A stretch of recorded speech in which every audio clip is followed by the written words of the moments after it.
and premium. So wherever you are in the world, Jewellery Maker are never far away.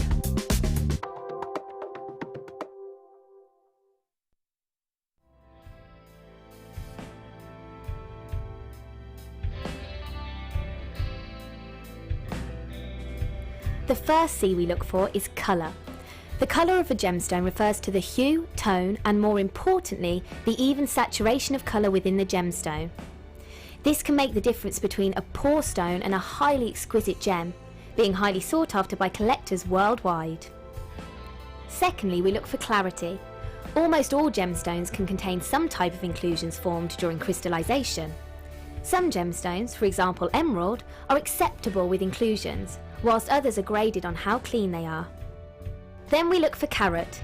Gemstones are always measured in carat weight when cut and commonly in grams as rough. Additionally, there are 100 points in every carat, so every point counts. And last but definitely not least, we come to cut. The cut is the most misunderstood and underestimated of the 4 C's. The cut should never be confused with the shape of the gemstone. This is the 3-dimensional form, whilst the cut is the direct manipulation of the gemstone's facets by the lapidrist. Many factors are involved here, including the vision, experience and expertise of the lapidrist. If accomplished perfectly, a truly exquisite gemstone can be crafted into a work of art.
The fastest way to shop with Jewellery Maker is by going to our website. Just click on the sign up button. Once you've filled in the required details, you can start shopping. You can watch the show by clicking the Watch Live button on the front page. You can also use our Refine tool and narrow down your search. Once you've found an item that you like, just simply click on the Buy Now button and the item will be added to your basket. Don't forget you can add as many items to your basket per day and still only pay 1 P&P. Enjoy shopping with Jewellery Maker. Get involved with Jewellery Maker by sending the studio a message during our live hours. You can send a text to 60777 and start your message with JM Studio, or alternatively, go to our website and click on Watch the Live Show, simply type your message into the box and press send. Make sure you stay tuned in case your message is read out. Get interactive with Jewellery Maker.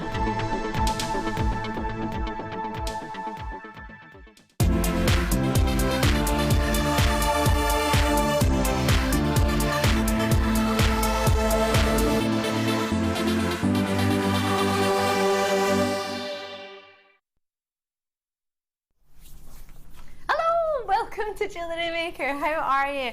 I'm Ali Defoy. It's really good to see you. I hope you're well. I hope you're ready for a fabulous afternoon.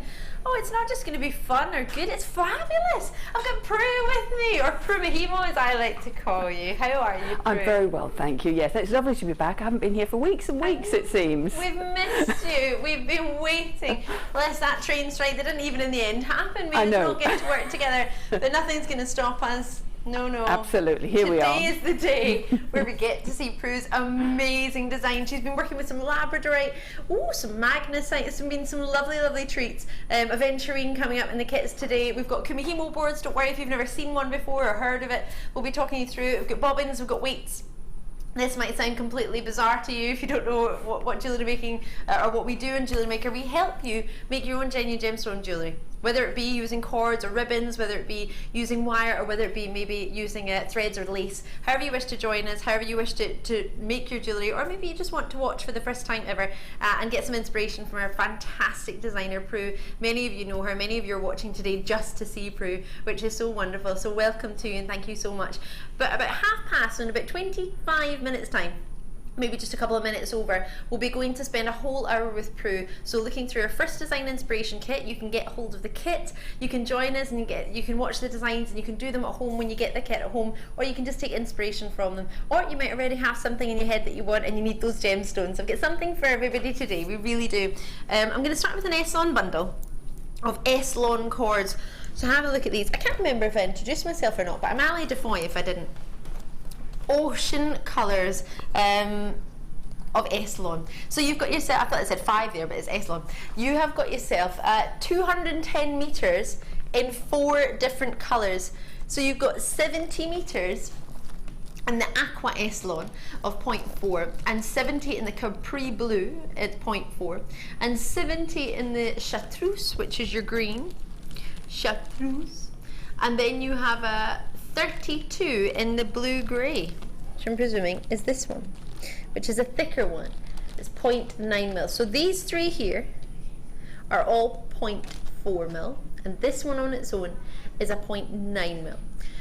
32 metres of this one and 70 metres of each of those, which I don't understand how you can get 210 metres from that, but I won't focus on that.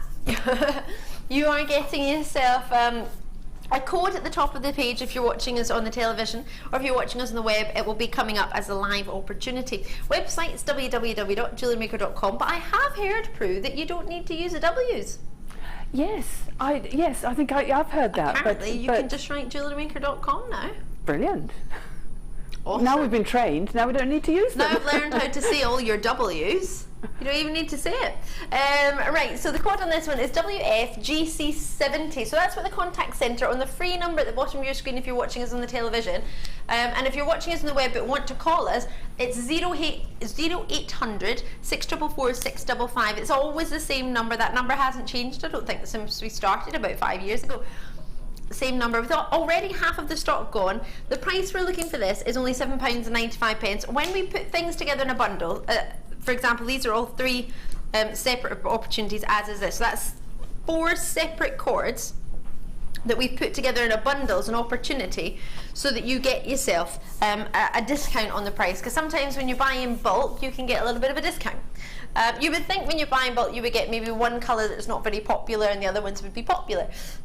I don't understand why we've got all the most popular blues for you here at a bulk price, but anyway, enjoy it, you take advantage of it. It's not something we have to, or that you have to sort of understand and explain to yourself. If you're happy with the price and you like it, I would just take advantage of it and enjoy it. It's a very good price. I use S-Lon the whole time, so no, that's excellent. And to have the 2 sizes like that gives you so much flexibility as well, which is really important. You can do quite different things with the 2 different cords. So with the thinner one, you'll be able to get it through most of your medium-sized gemstones, and the larger one, you'll get through the larger gemstones, but also you can make a very substantial braid on its own. So you can, and then a really nice texture to the braid and a sort of substance to it as well. We were talking about that earlier actually today, the different feels of using different cords in Kumihimo and how they can feel differently. For example, if you use a soutache cord, which we might do a little bit later on, not to give it away. They have sold out, so well done, and congratulations if you managed to get those. Don't ever worry if you miss out on anything. We have lots and lots of opportunities all day long, but if it makes you feel any better, I didn't get any either, so hopefully that makes you feel a bit better. I've got some coral for you. These are brand new and you're gonna love them. I got so excited when Phil, my producer, showed these to me earlier. There are 300 in stock, so I have a really big quantity, bigger quantity than I had of the S-Lon cords. Have a looky here. You've got white, pink and orange coral. Now, totally natural in your white, and the pink and the orange have had dyeing happening to them. So what I would always say is when you get them home, just give them a wee wash. And just sort of non-perfumed soapy water, wee bubbles if you could. Never use liquid of the fairy variety because it might turn it green, because it is green, especially some particular gemstones. Somebody used it on an opal, which you would never do because opals are porous gemstones. So if you get them wet, especially if you get them wet with a green liquid, they will go green. So don't put your opals near liquid of a fairy variety. Anyway, or any other coloured variety, not just that one, just anything. So just use sort of natural soaps with sort of no perfumes, if you can, just a wee bubble, only because there might be excess dye, just like when you go to the hairdressers, if you get your hair dyed, you might wash it again in case there is any excess. It's just like that. But the colour is very, very solid in that. You've got lovely sizes there, all 3mm.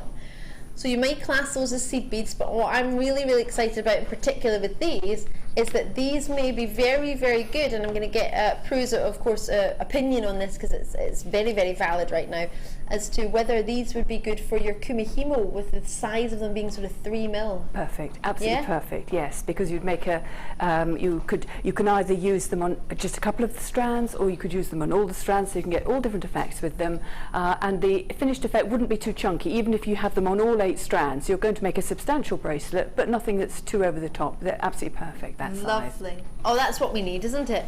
So got some cords, different colours, but I actually think the aquas might go quite nicely. I mean, you might think differently. I know this one's a thicker, but you could always sort of maybe split it and use half of it. Yes. If you wish, would that be possible? Yes, no, absolutely, yes, you can do that, particularly if you're mixing it with other cords as well, so you've got the strength of other cords, yes. Ooh, lovely. So we'll get a price point in. So we're adding 3 together. These are brand new for you today, so let's see what we can do for you. What is it? So if you're new viewer to Jewellery Maker, you might think, all right, is that what you normally do? Is that easy? The lowest price I'm allowed to take a genuine gemstone strand or threading pack or findings pack is supposed to be £6.95. That covers us being on air. It covers the cost of running the cameras, all of our wages, all the wages in the contact centre. The minimum we're allowed to do for the cost of the channel to be running at that sort of price point is £6.95 per item. But nobody said we couldn't put 3 together and do that price, as long as we don't spend too much airtime on it. Now, my producer is always, his idea is, if you put more in and drop the price lower, it will go quicker because you get more and the price is lower. So we wouldn't need to spend as much time on it. Theoretically, that's our plan. And if we have to spend longer on it, then that doesn't work, so therefore we wouldn't do it. But it seems to be, when you see a price that's to many people a no-brainer for what you've got for coral, I mean natural white coral, the pinks and the oranges coral, brand new's in there as well. A lot of people straight away won't need to sort of think, as Jewellery Maker, you'll know what you need and know what you're really looking for in your stash, or what you've not got and what you fancy.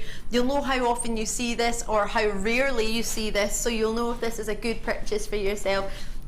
My job is not here to tell you that this is right for you. That would be the silliest thing ever, because many of you have not had the fortunate pleasure of meeting, so I wouldn't be able to do that, and I would hate somebody to do that to me. I'd hate somebody to be on the television saying this is what you need. It might not be. You might not wear your corals, you might not wear pinks or whites, but if you are somebody who's making jewellery, I would definitely say if you're wanting to sell it, then this is a selection of holiday colours, vibrant colours. They're really fun. There's very few white gemstones, sort of opaque white gemstones that you can get. And if you put it with maybe some of the summery turquoises that we've got coming up today, especially in the first design inspiration, we've got some lovely turquoise sort of ribbon thread that's really, really lovely. It's gorgeous. It's a really lovely selection for you. Amazonite's in that kit as well, so that might be something of a similar size that you might want to put together. There's 2 sizes in the Amazon, in fact they're here, Amazonites that are coming up in the kit. They're both slightly larger, but it could be a wee idea or an option that you might want to mix them together. Lots and lots of you getting involved. Thank you for that. It's a free phone number and a UK landline. I mean, look at these tassels that are coming up as part of the kit. Wouldn't that be fabulous? Would you put those together? £7. I mean, that's gorgeous, isn't it? Definitely, definitely. Yeah. Summer sitting right there on your hand, I think. And you don't need to use them together. You might just want to use the white, so just use the pinks or the orange. You can separate them. Just because we're offering them together doesn't mean that that's how they have to be used. You can do whichever you fancy. You might have some lovely pink pearls at home that you might want to introduce a lovely pink coral in between. So with a huge quantity already allocated, and brand new VGGC20, I always write down the code of the ones I like. If I know I'm going to get it straight away, I'll call the contact centre, because it's only one shipping and handling, so it doesn't matter how many times I call them in one day if I want to make sure to get it. But if it's something with a huge quantity, and there might be some left, and if I'm only thinking about it, I might add that on at the end. So if I've written it down, it makes it a wee bit easier. Ametrine, no, this deal is amazing. You gotta trust me. Ametrine, do you know where you get it from? Mainly Bolivia. It's thought to be the only place that brings you this gemstone commercially, sort of commercially mined. It's from the Anahi mine, or Mina Anahi as they know it in Bolivia, or Bolivianite you could call it. A lot of people call it that. Oh wow, 2 meters 58 of Amazonite. Amazonites, because I was talking about Amazonite there. Ametrine. That could be a skipping rope. I wouldn't dare. Could you imagine? Oh no. I would skip with chain. I wouldn't skip with a genuine gemstone length, no. Yeah. Imagine that bumped off the floor. Could you imagine? Sorry, Mother Nature, I've just donked all of your ametrines that you spent years making off the ground while I was skipping with them.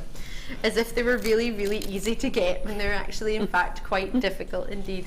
They are quite rare. Thought to come from one place in the world, commercially mined, which is Bolivia. Gentleman who owns the mine is a gentleman called, do you know? Coral might know. He's got a really cool name. I'm going to wait until the end of this to see if anyone's texting, if anybody knows the name. It's a really, really cool name. JewelleryMaker.com, you can message us for free on there, alternatively on the text number 60777. If you know the name of the gentleman, and you could do some research here actually, you could actually have a look into your, maybe if you've got a gem, the lure of gems, couldn't get that out there. Maybe if we're lucky, Prue might give a piece to a winner. Maybe if you're the first person to get it right, maybe we could do a fun, wouldn't it? It's not a competition. It's not a competition because we haven't let the Facebook, well, I didn't even know, I've just made it up on the spot. So it's not a competition, but I might do a dibs. What do you reckon? I think we should. I think we should. Yes. Maybe if anyone gets it right. So we're going to drop the price on this one. What do you mean again? £7.95 for 3 of Ametrine. Now Ametrine is special because it's thought to have the blend of amethyst and citrine together, only fused by Mother Nature. Man has tried to do it and they've ruined it. They've failed miserably. They've heated it too much and it's gone all the colours of citrine, and they've cooled it too much and it's gone all the colours of amethyst. So nobody's been able to get that perfect mixed temperature that Mother Nature can perform naturally to actually change this quartz into the amethyst and the citrine blend that you've got. This is super, isn't it? Thank you so much for joining us. 8x5mm on sizes of your nuggets, and you get 3 86cm strands. It seems too good to be true, doesn't it? It's brilliant to have so much as well. You could have a beautiful sort of 20s style necklace in that. With a sort of flapper dress and a really long 20s style necklace. Oh, that sounds beautiful. It's just so luxurious to have so many to play around with, or you can do lots of little bracelets. You definitely could. One of the ladies in the workshop is crying currently. Why? Because you can't get them. You can get them. You can do it. You haven't got your telephone. I don't know what she's saying. We're doing sign language. You can't, Leah, can you work it out? Have you worked it out? You can't call up. I don't know what you're saying, Sheila. Come in! I can't understand through glass. Come in! I think that she would like these nuggets. James Shudo, Romero Rivera, yes! Emma in Greater Manchester, boom! Romero Rivera owns the mine for the Anahi mine. What's wrong? Sheila, you're allowed in. There's no signal. There's no signal in the building. No, in the workshop. I have to go outside. Oh, you got to let her outside. Oh, yeah, I told it. Yeah, I said that. Yeah. Oh, thank you, Sheila. Oh, lady in the workshop wanted it, but there's no signal now. I understand. Forgive me. My sign language is rubbish. Tracy, hi there. Hi, I have just found your channel and I'm going to fill my boots as I am so into jewellery making. Oh, Tracy, that is so wonderful to hear. Thank you so much. You know you get a free DVD and a magazine if you just call us. You don't even need to buy anything. How awesome is that? Let me bring it to you. Sorry, it disappeared. I am still here. Yeah, you get a magazine, which is a Jewellery Maker magazine, which tells us a little bit about how to get started, or how we got started really in Jewellery Maker. So it introduces you to the team. This is our boss, Steve Bennett, and this is Paula, our channel manager, Steve's sister-in-law. And then if I flip the page, you've got yourself all the gemstones. So if you ever hear me talking about anniversary gemstones or birthstones, and you think, oh, what's mine, or you haven't mentioned mine, or you can't remember it, or somebody asks you, you've got them all here. Might be a good idea to sort of laminate that page, wouldn't it? Sort of cut it out of the book and laminate it, so if people are looking at your stand and saying, oh, what's the birthstone for this, you could just sort of pass that to them. Well, you might know off the top of your head, but if you're dealing with other customers, it might be an idea. It's quite pretty in pink. You could put it in a little frame. Yeah, you could always bend over, and if you didn't want the JewelleryMaker.com logo there, so you wanted it to be yours, you could still just cover that, because the rest of it just says gemstones. I hadn't thought of that before. So yeah, it tells you a bit about wire work, tells you what different things are, so essential findings that you might hear us talking about. We might be a little bit quick when we say them. We might say, oh, jump rings or head pins or eye pins, and you might think, oh gosh, what is that? So this tells you what they all are. Tells you a bit more about its different types. It's got techniques in there, picture form. You get a DVD showing you how to do some of those techniques as well, sort of basic techniques, which are all on YouTube as well, on our Jewellery Maker YouTube page. And you also get one of these every single month. This is out of date, isn't it? Because it's May and this is nearly July. But I'm in it, so that's awesome. And that's very rare, which is lovely. Oh, it's got knitted wire in it. This is what we're doing today, actually. This was new just last month. So yeah, we've got some of that. So yeah, if you want one of those, if you're thinking you're interested, like, well, Tracy seems to be filling her boots, but if you just want to try out the DVD, ask us and get one of those sent to you and have a wee look. Or maybe as a gift for somebody. Right. Half drilled pearls. They're drops, they're gorgeous. You're going to want them. You definitely are. If you like pearls, you can't help but want these. And then half drill pendant, sterling silver. So if you can see with it, my big fingers and thumbs in the way, you have 5 pearls, 9mm pear drop, posts that you pop in now. Depending on how deep they've been drilled, you may need to cut that. It might be too long, because if I take it out, you'll see it doesn't need to be quite that long, because that's the whole length of the pearl. But you could use it, you could use it for any other drilled gemstones. And what you would do, just snip it with your flush cutters, I would suggest, but Prue might have a better idea. And then pop them. Flush cutters I'd use as well. Yeah.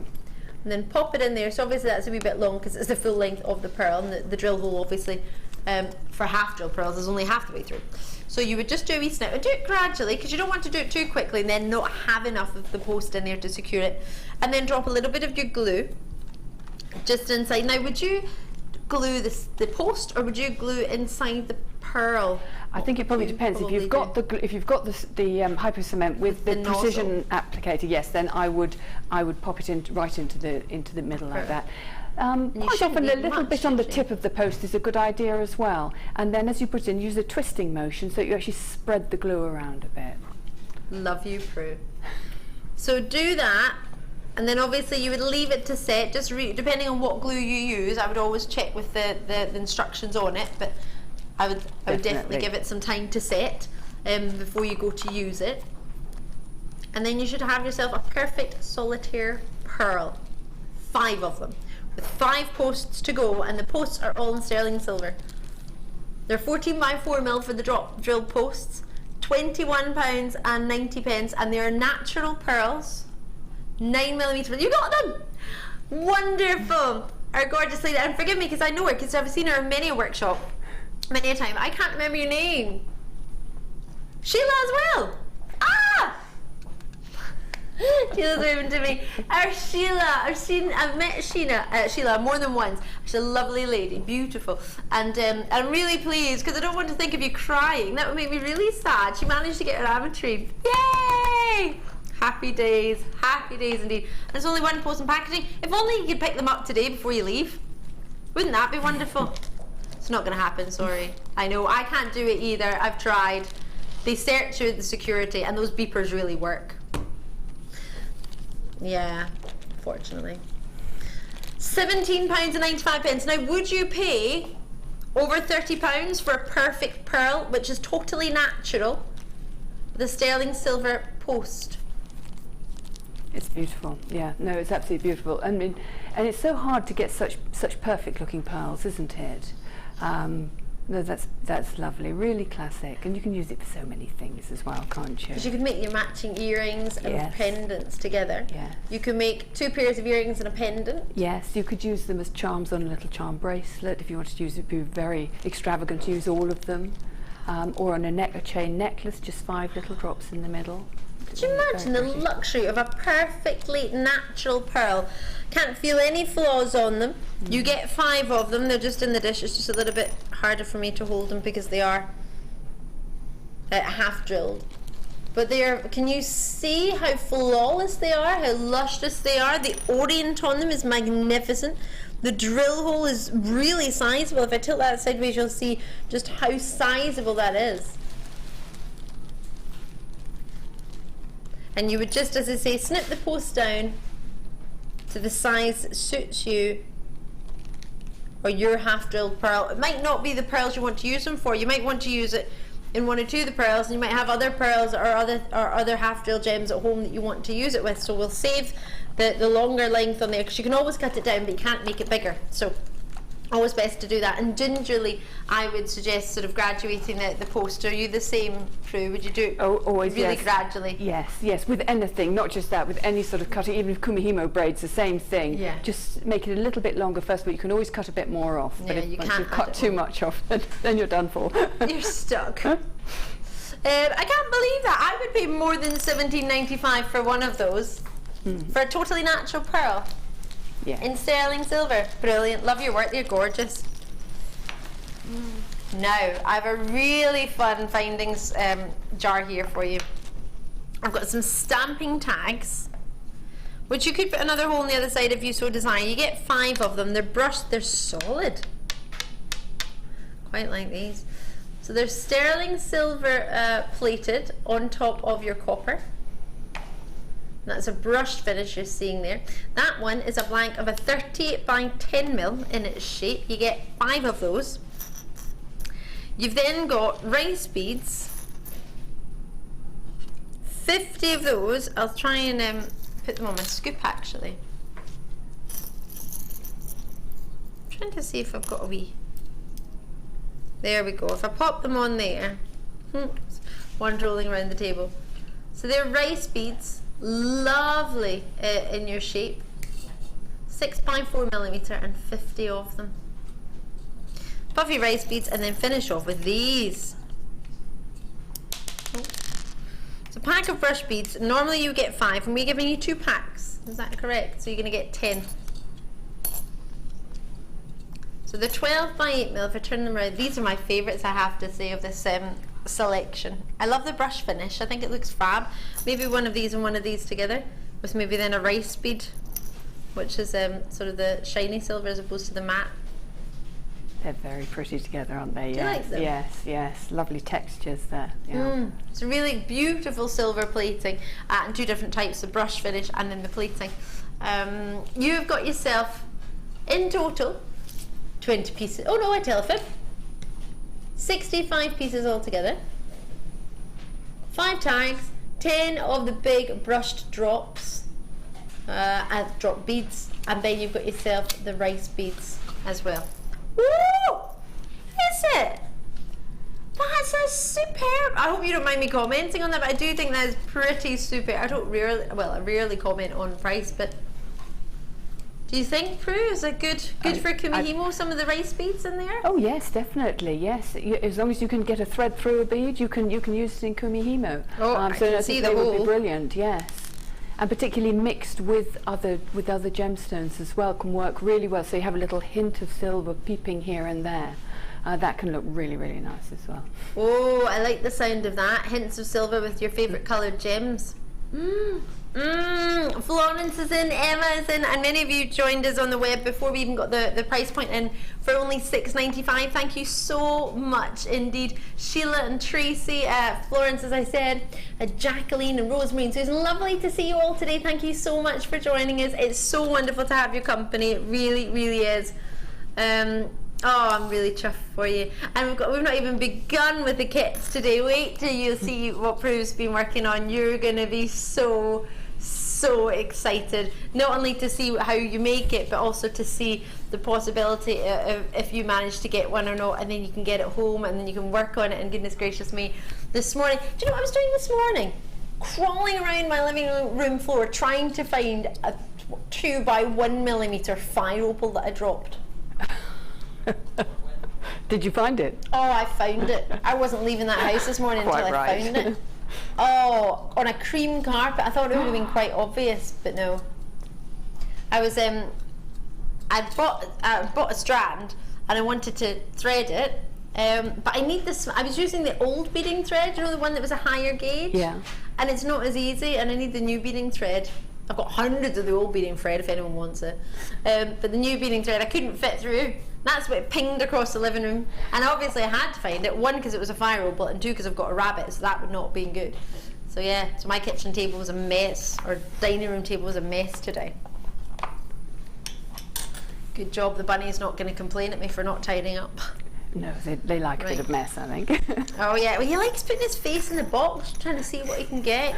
You should see him with the organza ribbon, pulling it everywhere. He's loving it. And the knitted ribbon, oh he's loved the knitted the t-shirt yarn. Oh, he was into that this morning, wrapping his head round it. Loving it. Right. Oh, sorry, I got excited. Oh, hearts of lapis lazuli, one of the most popular shapes. I'll show you these.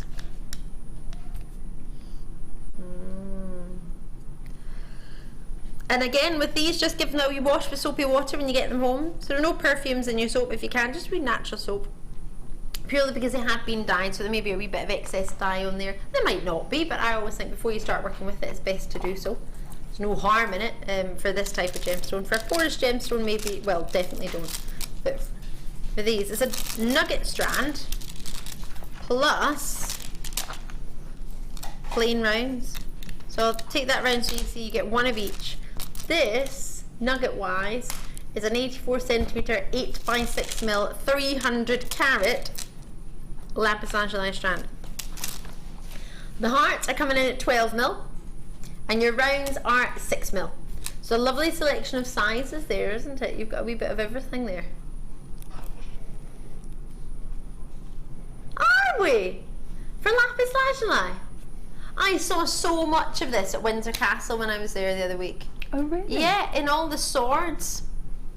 The swords and all the helmets and the sort of big, I don't know what you would call them, big golden vases, sort of almost jugs, but obviously you didn't drink out of them, but these big jugs, and they had turquoise and lapis lazuli and amethyst and diamonds and rubies. It was just lovely, lovely to look at. It was so amazing just to sort of refresh ourselves that this gemstone has been used for millions, like centuries, maybe not millions, slight exaggeration, but for a very, very long time. It was in Tutankhamun's mask. It's Cleopatra used to crush this gemstone up and use it as eyeshadow. It's a beautiful gem that doesn't get enough recognition, I think, as much as it could. There is actually, I don't know if this interests you at all, but there is a huge lapis lazuli skull, just like a carving of a skull that I found last time I was on the internet. It's amazing. I found one in malachite as well. Oh, and labradorite. They're amazing. I think they're really, oh, and shadowite as well. There's no shadowite one. How amazing would that be? But for your lapis lazuli, have you got a picture so we could show Prue? I won't be able to show it on the television because we don't own the picture, But Right. but we can. I know it's really unfortunate. Oh but my! Oh, that's fab, isn't it? What is it? 2.3 inches. Is that what it said? Either way, if you just type in lapis lazuli, sort of carved lapis skull is what you typed in. There's lots of different ones that come up. It's a really popular gem. It's massive, but $9.95 doesn't really sort of warrant the price point you would expect when you have lovely shaped rounds and heart shapes as well. And such an association with history. I think it's always lovely when a gemstone has that association with history and has that association with luxury as well. Absolutely. Royalty. I think it should be up there. I don't agree with the sort of precious and semi-precious gems. If it's a genuine gem, surely it's precious. Surely Mother Nature created it. Surely it's rare. It's got to be rare. It's got to be genuine. It's got to be durable to be classed as a genuine gemstone. So therefore, I struggle when some people say, "Oh, this is a precious stone," because different people class different gemstones as precious and not precious. So I think that is a precious gemstone, as I think rose quartz is. But hey ho.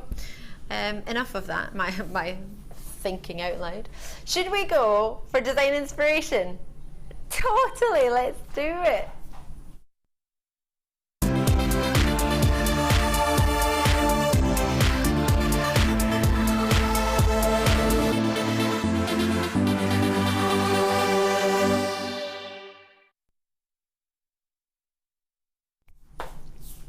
This was so much fun. When I arrived into work this morning, well, actually, I'd had a wee conversation with Sheila, actually. And then I went upstairs and I was chatting with Phil for a wee bit. I had my lunch. Then I came downstairs to see what was going on. I met some of the ladies in the workshop before I actually got into here. I was quite busy. And then I finally got into the studio. Well, no, it's a fib. I got into the gallery and have a wee natter with Claire and a wee natter with Kimbo, who's producing, working with her on Friday morning, so having a wee chat. And then I finally got into the studio. And when I got into the studio, the first thing that I saw, admittedly, was a bead bobbin. After I saw that, the first kit I saw blew me away. The colour just made me think holiday, summer, tropical, cannot wait. The tassels that I saw reminded me of tassels that I had the other day in a lovely sort of wine maroon colour, and they flew out the door, they sold out. So this, the minute I saw it, I knew for a fact this was going to be the most popular sort of summery blue kit that we have for a fair wee while, I reckon. It's amazing. You've got your Eslon cords, you've got your knitted wire, you've got yourself Amazonite, and you've got these new tassels that have just arrived in. We did them in the burgundy the other day, a sort of maroon colour. They were lush, they were so beautiful. You've got cabochons, you've got wire in two different colours, 3 different reels. Gold and turquoise wires for you, as well as your gold and sort of aqua turquoise ribbons, as well as your Kumihimo accessory pack with your sort of bails, your cord endings, your sort of bell caps at the ends. You've got your oval jump rings in there as well. You've got everything. You've got all of these cabochons and magnesite. Are they magnesite or howlite? Sorry, they're howlite, forgive me. Oh, how lovely. I haven't seen howlite cabochons for a very long time. We've seen magnesite, but not howlite. 230 carats there, so let me get it over for you and let me get in. So the cords, this is the one I need. I need this to do my pearls. Oh, been trying so hard to get this central cord to do a pearl necklace for my mum. I've got the pearls, I've had the pearls for ages. The S-on cord I cannot get. This is the colour. Now, I don't know if this would be too thick for my pearls, but I'm thinking 0.9 mil for the natural. It's a natural colour I've been looking for ages. 32 metres of that. The same in the purple. That's the same gauge, 0.9. And you get 0.4 mil for the aqua, it says, although to me they all look the same. Does make a big difference once you start multiplying them in Kumihimo by 16 cords. So the small difference does make a difference. Oh, no. I was just saying, looking at it, I wouldn't have been able to tell which was 0.9 and which was 0.4, and normally I would have thought I would have been quite good at that, but I just wanted to check with you. You definitely got 3 different sizes. Do you get 2? Were the purple and the natural the same size at 0.9, and was the aqua 0.4, or was it the same size? I think they're all the same size. On that one, they were all the same size. Yes, that's what I mean. Yes, they were. Yes. Can you check that for me, Phil, please?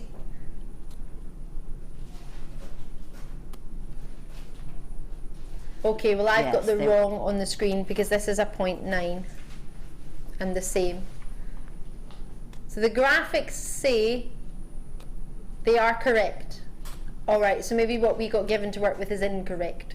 So it's 70 metres of the aqua colour. So we've got the right colour, but this should be a 0.4 mil in 70 metres. Apparent, Phil says that's what it's supposed to be, but myself and Prue don't have that. Right. They're all brilliant to work with, there's no doubt about that. Yeah. Well, it's nicer because you're getting a selection of sizes. Yes, we just got stuck with three colours, but all the same size. You've got your tassels, and 10 of those. They're said to be 6 centimetres on your tassel, and already you've got your sort of bell cap end on, and it's got the hole in there for you to attach your jump ring. Oval jump rings or triangular jump rings tend to work quite well. I've found just from learning from Prue, another guest designer, Sarah, and many of our guest designers, because if I've got this correct, Prue, because where the join in the jump ring is, it's not got as much pressure on it because you can move it round so that the weight isn't on the actual join, whereas if it was a round, it could slip round and be on the join. It can spin round, yes. And also some of the end caps, because their holes are quite wide, it's quite difficult to get a totally round one in. So an oval one, you can get it onto the flat side, so it gives you a bit more flexibility. But round ones will work as well. You can make your own little rosary links to attach them as well. So all sorts of things you can do with them. Lovely. And we've got some wire with those, so you might be thinking, oh, but how am I going to do that? I don't have any wire. You've got wire, absolutely. Turquoise and gold. You've got 0.8 in the turquoise and 2.4s. One is gold and one is yellow, turquoise. Yellow, where did that come from? So perfect combination of wire and colour. And then I'll get these 2 ribbons in for you. Gosh, there's so much in this kit. Did it feel like Christmas when it arrived? It did. It just kept on coming. It was a huge bag, and I kept pulling out more and more and more. It was lovely. And it's so versatile, because obviously it's Kumihimo for me, but there's so much more to it. If you're not interested in Kumihimo, that's fine. You can do so many things with it. It's brilliant. There's lots of ideas you can do. You can incorporate Kumihimo. Obviously, when we've got Prue on, we're going to take advantage of our Kumihimo talents. Most definitely, but as you can see, there's wire here, there's S-long cords. Straight away, it's funny, I look at this pack and straight away I'm thinking S-long cord, my pearls. That's the first thing I'm thinking, because I've needed this particular colour. The rest of it, yes, I'm going to want to do the Kumihimo, because it's gorgeous, and I've had the advantage of seeing it already, which you haven't yet had. So I know straight away that that's perfect. These, I'm in love. I want to put these with baby pink pearls, these aventurines. Baby pinks, or the minty pearls that we've had, really soft minty ones. Yes, yes. So 2 strands of 4mm rounds, 38 centimetres approximately in length, and you're getting yourself a carat weight of approximately 40 carats each, so 80 carats in total of Amazonite. Then if I have a look at these, these just give you an instant suntan, these do. I'm so in love with these. I don't know whether it's just because I've seen Jurassic World the other day, but it's making me think of a dinosaur egg. Cracking open, yes. Oh, I love that you've got another dinosaur t-shirt on today, Leah. I love it. Yesterday, Leah had a Jurassic World t-shirt on as well. Oh. Wait, do you love it? I loved it. Have you always loved dinosaurs? It's one of those lifelong passions some people have. I love that. I liked, what was that TV show that you had when you were little children? Is it called Dinosaurs? Was it not a movie? Something World, a New World. Or Land Before Time? Land Before Time! I love that. Because my youngest son was mad about dinosaurs, so I know it all. Oh, I love that. I'm with you there, I love that. I didn't think for a second I would enjoy Jurassic World at all. I was just going to keep my friend company. I thought, I'm not going to enjoy this. It's going to be a waste of 2 hours of my life. Thoroughly enjoyed it. Oh, it was brilliant. I was in hysterics. Quite awkward. Didn't help. People in the cinema in front of me were arguing. I didn't know they were arguing because somebody was being too noisy out the lot, and they were arguing. Someone went, "Oh, will you just forget it?" In the middle of the cinema, we were all like, "Ooh." Anyway, so yeah, Jurassic World was really good. And then I'll finish it off. So you've got 230 carats worth of How I Like Cabochons. Cabochon, whoopsie, meaning flat on one side and dome-like on the other. I've lost a Kumihimo bail. It's okay, I'll go get it. You've got in here, if I open it, you can see, you've got a selection of bails, toggles, jump rings, oval-shaped jump rings, and bail cord ends. Yeah, I'm just taking these off my hands, and then I'll have a free hand to grab these for you. So let's have a wee look. Oops. So I'll put some of your cord endings there. They're lovely and plain, these ones actually. We've had lots of different types. Some have had sort of ribbed effect through them, different types of effects within them. There's your bail endings.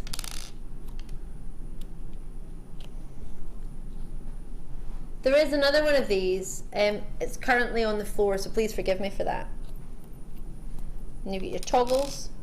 I'll hold one up for you so you can see. So you've got your toggle and your bar. So you get 3 of those, plus your 3 bails, and then your 3 cord endings with your jump rings. I think you probably get 5 jump rings. I'm not entirely sure because I might have dropped a few. Let me read the pack, see if it says. It says 8mm 3-pack. I'm not entirely sure what that means.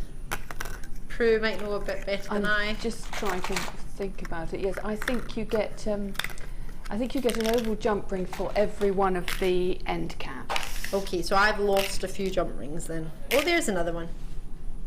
There's another one. So we should be looking at, is that all? That's fab, isn't it? £55.35 for all of that. Well, for so much. I mean, really, it does take a long time. As I said, it takes a long time to unpack it all, let alone use it all. So it goes a long, long way. Most definitely. And you can go in so many different directions with it. I mean, as I was saying before, it doesn't have to be Kumihimo. So if you're keen on wire work, I think you could immediately look at that pack and see a slightly different way of going. And the toggles you could use with Kumihimo, yes, or wire work, or bead-in thread, or ribbon. You might think, oh, I love this, and I might try Kumihimo for the first time. Yes, and if you don't like it, nothing lost. You can use the kit for something else. It's not too specific, but certainly, you know, hopefully I'm going to show different ways of doing Kumihimo as well, which people might find interesting. People maybe who haven't done Kumihimo before might think, oh, maybe I like this. Yeah, I might like that version of it, or that way of doing it. I love Kumihimo. Can I join in? Oh, yes. Am I allowed to join in today, Phil? £29. Go for it. Go for it. That's a super treat. Oh, and how summery are these colours? Whether, as we say, whether you use it in Kumi. Can I be really, right, hold on, stay there. I'm going to be really naughty and I'm going to give you a heads up. Now this is a massive thank you to Prue for showing us what you can do and make it so simple. Prue, how long did it take you to do this? Less than a minute, I think. Less than a minute, and you can get this look. How gorgeous are they? And Prue has made so much jewellery that didn't take a minute. There's a lot of work that's gone into this, but it just shows you whether you know anything about gemstone jewellery, Kumihimo, beading techniques, threading techniques, McRae, wire work, it doesn't matter. You can open a jump, if you can use a plier and open a jump ring and close a jump ring, you can make those. And isn't that something that everybody's looking at thinking, I can open a jump ring and I can close it, I can do that. Beautiful colours in this kit. Can't wait to see what you have made. Exciting. And that's Sheila in sunny Redcar. Oh, I've never been to Redcar, North Yorkshire. And lovely to hear from you, Sheila. Thank you. You will be blown away. Amazing. Prue's outdone herself today. Michelle in County Durham. Hello, lovely ladies. Can I ask if the Kumihimo weights are on today, please? Yeah. Well, we have the 100-gram one. Is that okay? We have the 100-gram one. We did have it yesterday. And we have it today in a deal with 2 Kumihimo boards, a big and a small. Is that correct? Yeah? Hope that's right for you, Michelle. So we've got 2 Kumihimo boards and a 100-gram weight as a bundle, so we'll get that price down for you as well. It will be under £10 if that helps you at all, if you were thinking of it, wondering of a price point. I'm going to try Grecian Goddess. going to put this earring in. How cool is that? Perfect. And with you've got 10 in the pack, haven't you? You can make them for all your friends. Go out on a night out, matching earrings. 5 pairs. Oh my gosh, I would have loved that on Saturday night.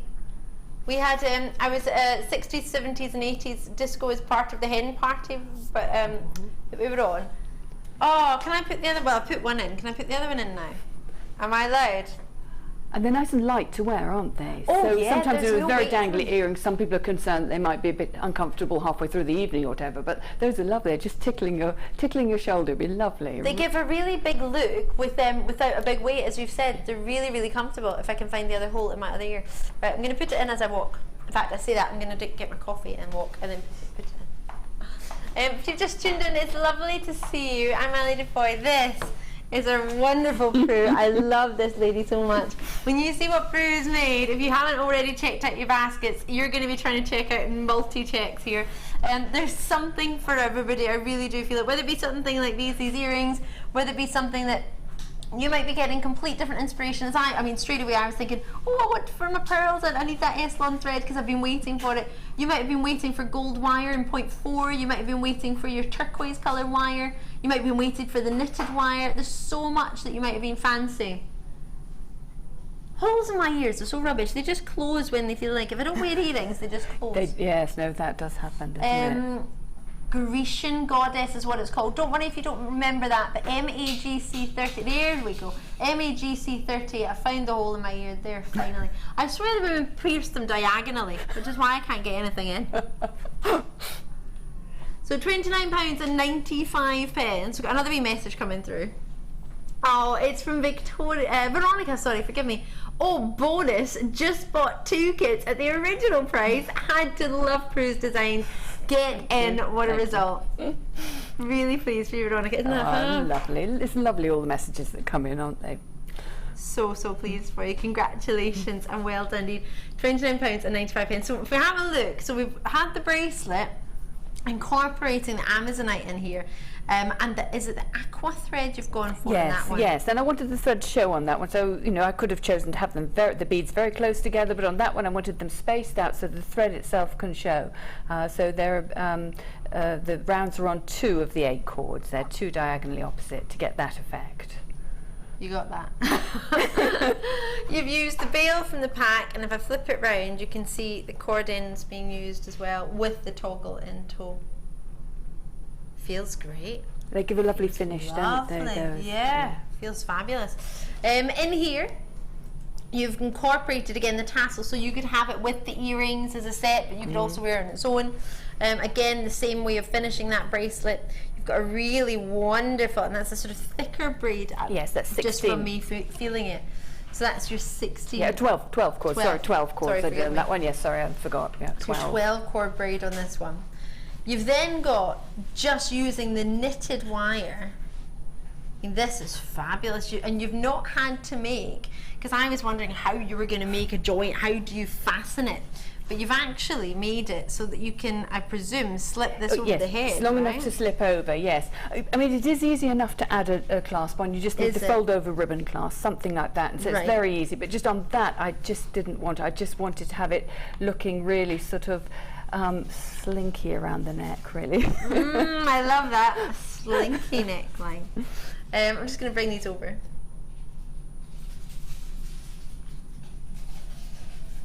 And then you've got, now this one we're fortunate enough we're going to get a demonstration of. Yes.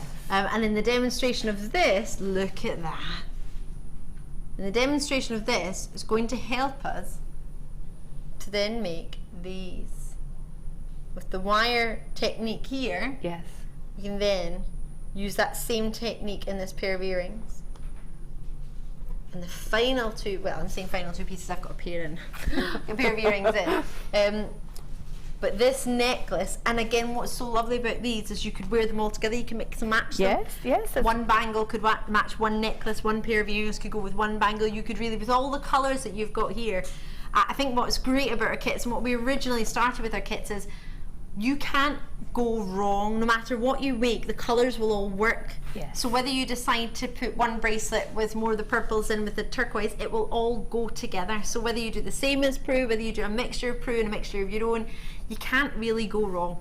And it's always going to look good, and colour-wise. Individual as well. Everyone will have their own take on it, so each person will make it in their own way and make it very special and individual. Absolutely. This, I'm in love with this bangle. Me and Mr. Oh, sorry, am I touching things? Sorry. They're like, Ali, stop swinging everything. We're trying to take a picture of it. Sorry. Oh, I've just whacked it. Sorry. Oh no, Michelle, fabulous design. I was trying to wonder what you were saying in my ear, but I wasn't listening. I was too excited. Sorry, Michelle in County Durham, fabulous designs, Prue. Such an inspiration. The other Michelle from County Durham. Oh, thank you very much. Thank you. It's that's the fun of coming here, feeling that you might inspire people. Might. Well, you don't want to be too arrogant about these things. No. Obviously, you hope you'll inspire lots of people, but absolutely. even if you just inspire a few, it's a really special feeling, actually. Well, you inspired myself and Michelle and many others, I'm quite sure. If you want to get in contact with us and send us a message, JewelleryMaker.com, you can. Or alternatively, you can do it on the web, and that's, that was a web, the text is what I meant to say. 60777. JM Studio at the start of the text, and your normal network charges will apply if you do drop us a wee message on that, so that however many pennies it would be on the phone lines. I'm just going to bring in a very special treat that, without a shadow of a doubt, you would require to make your Kumihimo. So before we start the demonstration on this amazing, breathtaking necklace, I want to make sure you've got the main part of what you would need for your Kumihimo. You've got all the gems, you've got the cords, you've got the ribbons, or we've got ribbons coming up later, so you've got your S-on cords. You need, what one of our ladies messaged in for just a moment ago was your Kumihimo weight. But you could use bobbins or other things to hold it down. You can improvise. The weight is ideal, and as you saw, somebody was asking for it earlier, so it is a requested, very much so, weight. It came back in stock yesterday. We had one deal with it yesterday. Many people managed to get it yesterday, but if you missed it, or if you're waiting for today, that's fair dues. 100 grams on this weight for you. You've got your Kumihimo in 2 different sizes, so you need a disc to do Kumihimo if you've never done it before. Whether it be a round or a square one, you might have a square one at home, but ideally to have one of each would be ideal. Yes, because you do different braids on round and square. There is a bit of crossover, but they're not expensive, and I think it's actually much better to have the proper disc for the proper purpose, really. So for this particular braid, we need the round one. Yes. Wonderful. Sometimes we don't have the square disc or the round disc in stock, so you try and make do, and we all do that. Absolutely. But now that it is in stock, if you're thinking, oh, actually, I've been doing it on a square board, trying to make it work for ages, I'm going to grab myself one of the round boards now while I can. You're actually going to get 2. The NSWE stands for Europe, South, East and West, as I'm sure you probably gathered, and you've got numbers 1 to 32 on each one. So you get a mini disc and you've got your main one. I've got a mini disc, which is brilliant, but sometimes it can get, I find it's a little bit too small to hold. I feel my hands are a little bit too small. Mine was actually a lovely gift from Sarah Elvin. So yes, that's how I managed to get my first disc, but I need to graduate to the bigger one, just for me personally. Yes, I think it's good to have both, to be honest. I always started off with the large one, and I used it the whole time until, in fact, I came here and I was using a little one, and I realised actually I really liked it. But I think it's quite good to give your hand a bit of a break, because when you're doing repetitive movements with your hands, you do need to just give your hand a little break. So sometimes using a small one, so you're using your hand in a different position, and sometimes using your large one. So I think for hand health, if there's such a thing, having the 2 is actually does make sense. You probably will find you prefer one over the other, but I'd like to use both. Brilliant. And of course, one you might want to take and travel with you, so the smaller one might fit better in a bag. Yes. The large one you might want to leave at home, or you might want to be doing more than one project at once, so you might want to have a different board for each project. I personally feel it's easier to leave it on the board than take it off. Oh, definitely, yes. So you might be thinking, all right, I'm halfway through that project, but I don't have, maybe, for example, the findings that I need to finish it, so I'll start on my next project until I can get that. So bearing in mind, they are both there for you. For £8.95, you get the 2 boards and you get the weight. Now, don't worry, the 100 gram weight won't change the weight, the post and packaging charge, even though it'll be a wee bit heavier. It's still £2.95 in the UK for your post and packaging. If you join us anywhere else in the world, you choose your currency. We ship to 21 countries worldwide on JewelleryMaker.com. In the US, I know it's $5.95. I'm not entirely sure elsewhere, so do just have a wee check. But you only pay it once in one Jewellery Maker day. So because we're in the UK, we base it on midnight to midnight GMT time, so our time till midnight. So you've got about 6, 7, 8, 9, 10 hours left. Roughly 10 hours. Oh yeah, 12 to 10 hours. 10 hours to take advantage of our one post and packaging, or as I say, shipping and handling. All comes together no matter how big or how small. If the postman can't fit it through the door, then you'll just have to pick it up. Right, £8.95. Go for it. I'm going to leave that with you. HSGC12 is the code you need on that one. And I'm going to let Prue take it away. Right. Well, what we're going to do today is do some wire Kumihimo, which is basically you're using the same traditional moves, but there are a few watch points when you're using wire.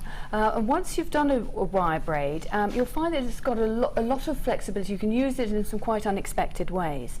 So in some ways, when you look at this design, you'll think, right, I can see the basics of a traditionally wire-wrapped cap, but by using some wire Kumihimo as well, you get a different effect, really. So the starting point then is actually doing the wire first of all. And I'm going to use the small disc for this, and I'm going to use the 0.4 wire. You can use all sorts of different wire for Kumihimo. If you use it thinner than 0.4, you generally use it in sort of bundles, use it in multiples in each slot. With 0.4 you get nice fine braid. 0.6, a bit harder on the hands, still possible. If you're strong you can go up a bit further, but 0.4 is just perfect for this. And what you need is 8 lengths of wire. For this design, what I'm recommending is that people have 8 lengths of 1 meter, and that will give them the opportunity of doing the amount of braid that we need to go round the cab and the 2 side bits on the necklace and the earrings as well. If you're a bit nervous about using such long lengths, because a meter can get a bit out of control really, then just start off with smaller quantities. So I would say about 40 centimeters is probably what you'll get. That'll give you enough to get round the cab basically. Okay. Wonderful. I'm using smaller quantities here just so that I'm not poking poor Ali in the eye the whole time. It's fine. I did do that to myself once. And I thought nobody had seen me, and then everybody laughed, and I was like, oh, everybody saw. Oh, it's so easily done. No, though, it is. Wire can get very unruly. And, you know, if you're not sure, you should really think about eye protection or something like that. You know, it is quite a good idea, particularly as you are going to have some quite long lengths here. I'll do it in my sunglasses. Yes. I always hope that normal glasses give me a bit of protection, really. So you need 4 of each colour. And then what you need to do is just twist them together. So you don't want to keep twisting. You need to really try and keep your wire under control. You want to avoid kinks at all costs. And so to do your twist, hold the main part of the wires and twist the other side. So just twist it a few times. You can twist it with pliers if you prefer. And all I'm doing is just securing it. And then I'm just going to roll it into a little sort of rough bit, just for my weight to take hold of, really. Have you got a weight, or would you like to borrow this one? I think I have got a weight, but I'd like to borrow. I might borrow that one because we can put it back in again, can't we? Yeah, we totally can. And so what I'm going to do, thank you, what I'm going to do is position one colour at the north and south. My disc is looking a bit grubby, isn't it? I think it needs a bit of a scrub, doesn't it? What, new disc? Well, can if you want. I was just thinking mine looks so disreputable. Yes, absolutely. It's a nice new shiny one. Why not? They are actually washable, so I mean you can give them a bit of a scrub. Obviously, after repeated use, and I use mine an awful lot. The writing becomes a bit worn, but it doesn't wear off completely. You could always top it up really if you needed to with the marker pen. Yeah. Right. I got a marker pen on my leggings the other day. Oh. Bright green. Oh no. What an nincompoop. So I'm going to, in fact, I'm going to not put, I would normally have the weight. One of the problems with using a weight for demonstrations is it gets in the way a little bit. So I'm going to start off without the weight. But I would normally put the weight on straight away, and then you must always have that weight dangling free. You don't want it touching anything, because otherwise it's not doing any good. If it's resting on something, it's not a weight. Absolutely. So I've got one colour north and south, and the other colour, the gold, east and west. Now, the main thing to remember is, as I said before, keep avoiding kinks and avoiding overworking of the wires, because these are, after all, quite delicate wires.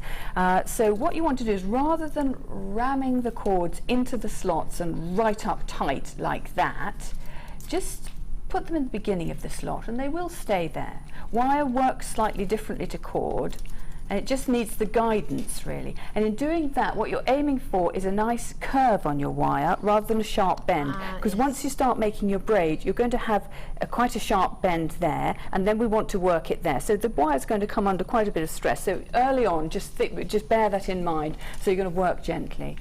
And then once you've got to this point, it's just the same as the Kumihimo that so many people know and love.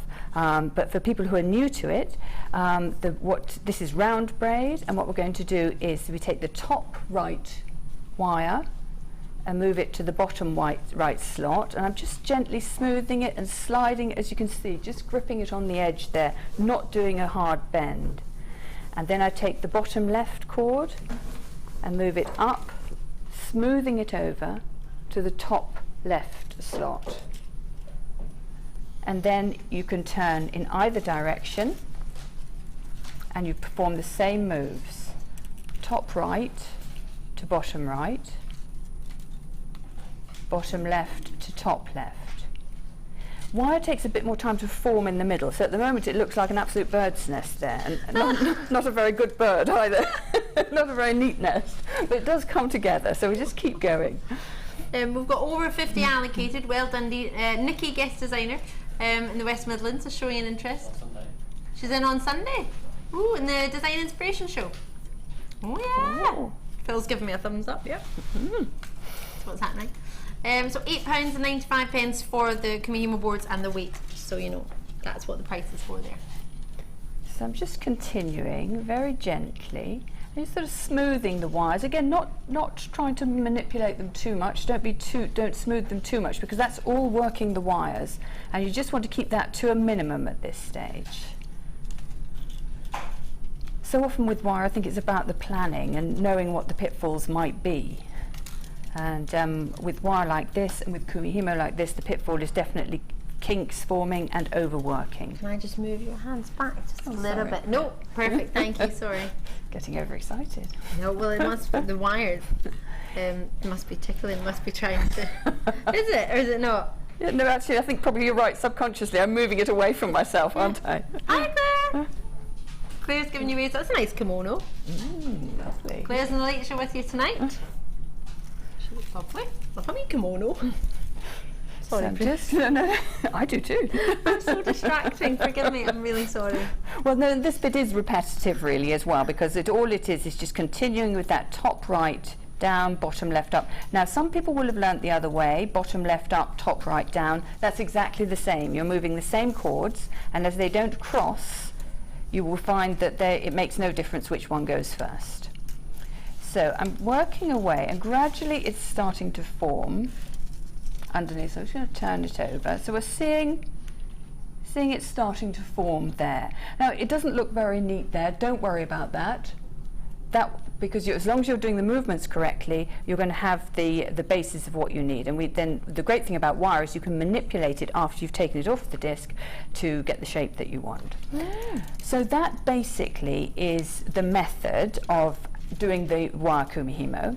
What you will end up with, like an octopus, yes, is something like this.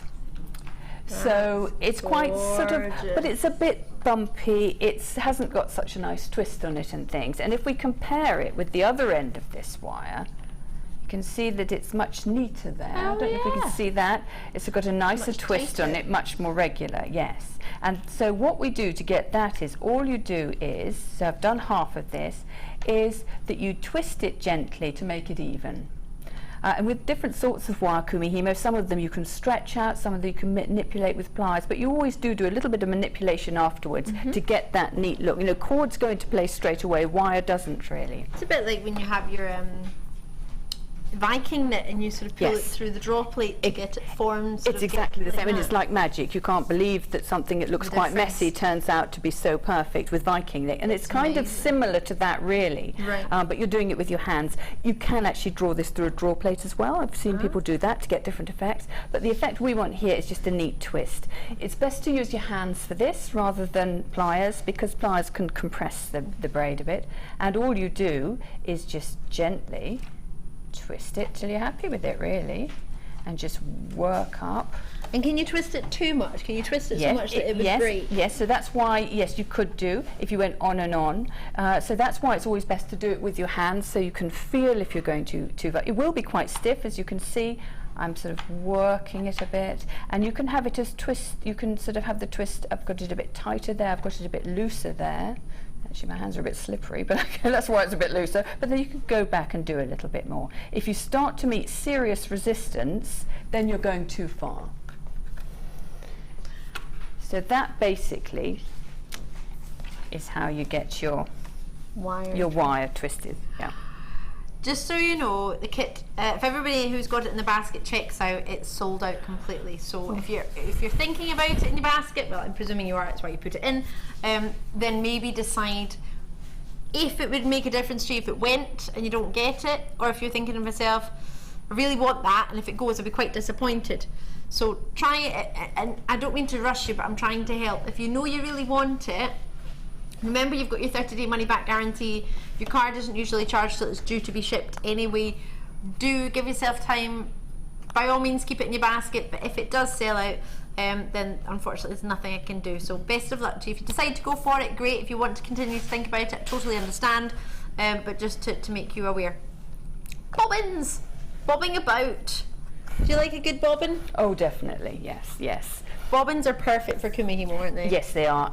I don't often show them actually when I'm demonstrating, for the same reason that they bump against the board here, so I'm using smaller amounts. But at home you're using much longer lengths. You can use them for wire as well. So can you? Yes, again, gently wind them on, watching out for kinks and things like that. But yes, it works well. Two different sizes. We've got the larger bobbins. You get yourself 4 of those. They are 8.9 centimetres, and then you get the small bobbins, which are these, which are 5 centimetres, and you get 8. Now I'm just going to open one for you, because you might look at this and think, what on earth is a bobbin? Never used one, I'm not interested unless I know how it works. Well, this is how it works. Really, really simply. This is how I would do it, but you might do it differently. No, the same way, no, same Just way. pop it open, and there you've got yourself that round reel to wrap around your cords, whatever you wish to use. Then you can close it with your cords still coming out, and then you would have it, for example, at the end. So with this, if I'm okay to show, you would have it, for example, here at the end. So you would have your bobbins all the way around. So for this one, you would need 8. Yes, yes. So you would have your bobbin hanging down, and then you would open it, I presume, and unreel it. You don't need to open it. That's the great thing. So you would keep the bobbins about as close as possible, say about a couple of inches from the disc, so everything's under control. Yes. Right. And then that's where I'm going wrong. It might not tangle. No, if you keep them close, so they won't tangle. And then as you need more, you just pull on the bobbin and it releases more. So you don't have to open it each time, and you can just get another centimetre out. So they are one of those simple, really simple little things that make a big difference. You need a bobbin. If you've got cats or puppies, oh my golly, you need a bobbin. You mean they're great for earphones, Phil? Oh. If you get your earphones tangled. Yes. Why are you showing me earrings? Do you want to nab a bobbin? Come on then. Producer Phil, he's like standing with his earpiece. He's like, you've got earphones. I'm like, what do you mean if you've got? I thought you meant like in your ear. And I think, Phil, what are you on to? This is Pete's idea from the Late Show. This is Producer Phil. This is Pete's idea for the bobbins. Go for it. You just wrap it around there. This is a long ear. Long earphones. Yeah, you showed me in the gallery. Yeah. You showed me your earphones. Just wrap it around there, and then they never get tangled when they're in your bag. That's genius. Love it. Because sometimes the cords are ridiculously long and you don't need that much length, and you can still have it. Lost a bobbin. Well, we can have all of them bar one in a bobbin. Yeah.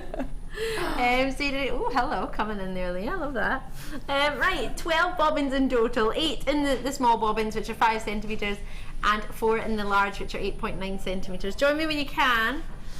We're going down. How did you do that? Phil, you're in the studio. The price changed. How could it be? He was in the studio, yet the price is changing. Did Mike have something to do with that? Or was it just a really delayed... What was that? You don't even know how to count? I don't know how it works either. One day I tried to use the computer and they told me off. Martha phoned down. She went, Ali, don't touch anything. I was like, it's fine. I was just going to put top press anything. Debbie in Jersey sent us a wee message. Hiya, Debbie. You said, hi, Ali and Prue. I even use the bobbins to wind my finished Viking net onto to keep it shape. Oh, well, there you go. Yes. Love that idea. Yes. Very handy. Brilliant, thank you. Out in New Jersey, Debbie. Joanne in Caithness, hiya. Hi, Ali and Prue. Summer has finally arrived. Thank you, Prue, for sharing your designs. You've just given me an idea for a cabochon drop setting for with the braid. Oh, good, good. I'm glad to hear you've been inspired. Fabulous, really pleased. And Catherine's got another message in as well. Beautiful designs, Prue. Just got this kit and will copy your design inspiration. Brilliant. Well, I put the details of it on my Kumihimo website, you know, the sort of lengths and all the rest of it. It helps me to get it stuck in my mind as well, really. So when I'm planning the show, you know, I write it all down, and then when I get home, I just load it up. Yes. You're far too tech savvy compared to me. I'm rubbish. I only just learned how to upload a picture the other day. Linda, well, thank you very much for messaging us through on the website. Prue, you have inspired me. I've had a broken arm since Christmas and been building strength to get back to making so many of your designs. And that's from Lynn. Oh, bless you, Lynn. Oh, yes. Well, good luck with that. So Kumihimo is therapy, really. Loving it. Oh, I hope your arms are getting better. I hope you're on the mend. Touch wood, I've not broken any bones. Broke a tooth, but never any bones. £6.95. What got you into watching Jewellery Maker? Did you happen upon the channel? Wait, quite a few people have said to me it's been when they've been off ill. Yes. They've found us. Just channel hopping and channel surfing. £6. That's how Alan found us. Guest designer Alan found us. Yeah, he wasn't for whatever reason he was signed off sick. I'm not sure how. What the deal was, but yeah, he found us when he was off ill. He's better now and he's on here, which is amazing. Right, back to the demonstration. Sorry, I could talk forever about nothing. Right, so once you have twisted all your braid to your satisfaction, then you can start wrapping the cab. And you can just cut through this braid with your side cutters or your flush cutters or anything, because it won't come unravelled as cord. When you're cord, you've always got to worry about it unravelling. Yep. Wire stays pretty much put. The ends may splay out a bit. You can just twist them if you need to. For sure. So you probably need. Everyone's cabs are going to be slightly different sizes and shapes, and this would work for any of the shapes in the kit. I had a variety of shapes, so whatever you've got. Lovely selection, actually. You should have with squares and triangles and cushion shapes, quite a lot. And like I said, this would work for all of them. And now we're really just going to go to some sort of basic cab wrapping, but using the braid as our main wire. So I would say we probably need. I tend to take about twice the circumference of my cab and then a bit more as well. Just to give me an idea, and I just leave the end bit as well. So. Just roughly, so you've worked. You don't want to be too wasteful because you've worked hard on it, really. So yeah, you don't want to cut, but you can use a little bit. So I think that will be plenty, possibly too much. So that's just cut through. As you can see, no split. Yep, no problems there. Not coming apart. It's still solid. And then with the beautiful 0.8, we just need 2 wires of similar length. That's not the same. Yeah. I just was thinking, that's never going to hold. Yeah. No, I got the wrong wire. It wouldn't have held. What happens when you have such a luxury with so many wires? Absolutely, yes. You get both in you do get both in the kit. Yes. You get 0.4 and 0.8 in turquoise and 0.4 in gold as well. And it's so handy having these coloured wires for other things. Isn't you can do lovely things with them. I like wrapping them around my Christmas tree. Oh yeah.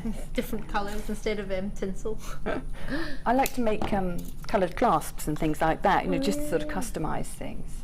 And then I just need a little bit of the 0.4, so I do need that as well. And what I'm going to do is just put the 3 wires together and bind them in the middle.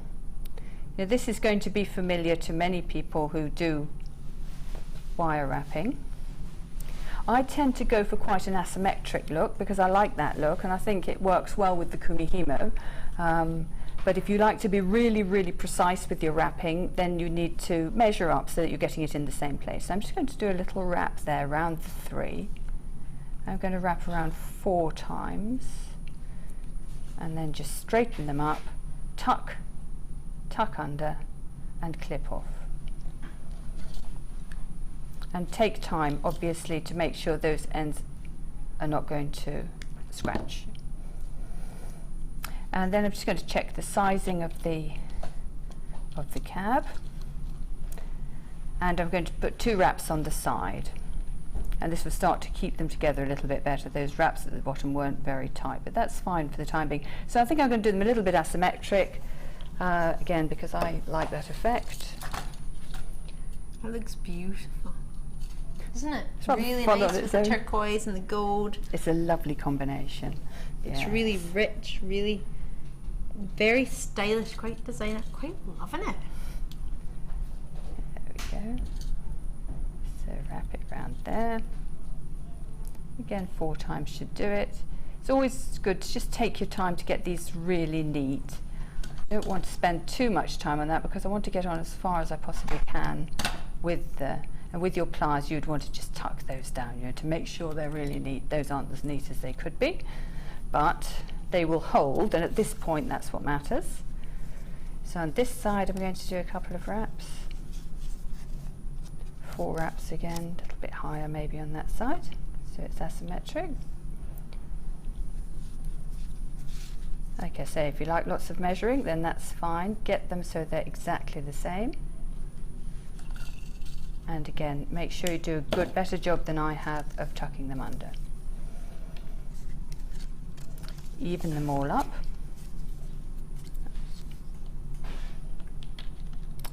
Wrap around, and now we're just going to bring up the top and bottom wires so that we make the little wires that will retain the cab in place. And so for that we just need the flat nose pliers. Oh, there we go. So just I don't know what that was from the ribbon. Yes, that's right. There we go. So from here, just going to pull that one up and pull that one up, just to make a little fence.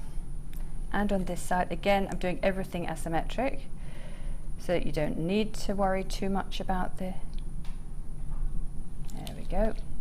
At this stage, you're just trying to have something so you can keep that cab in place, because you can do a little bit of manipulation afterwards. And then on the other sides, whoops. I could listen to you talk all day. I love listening to you. Isn't it lovely? There we go. And then slide your cab in.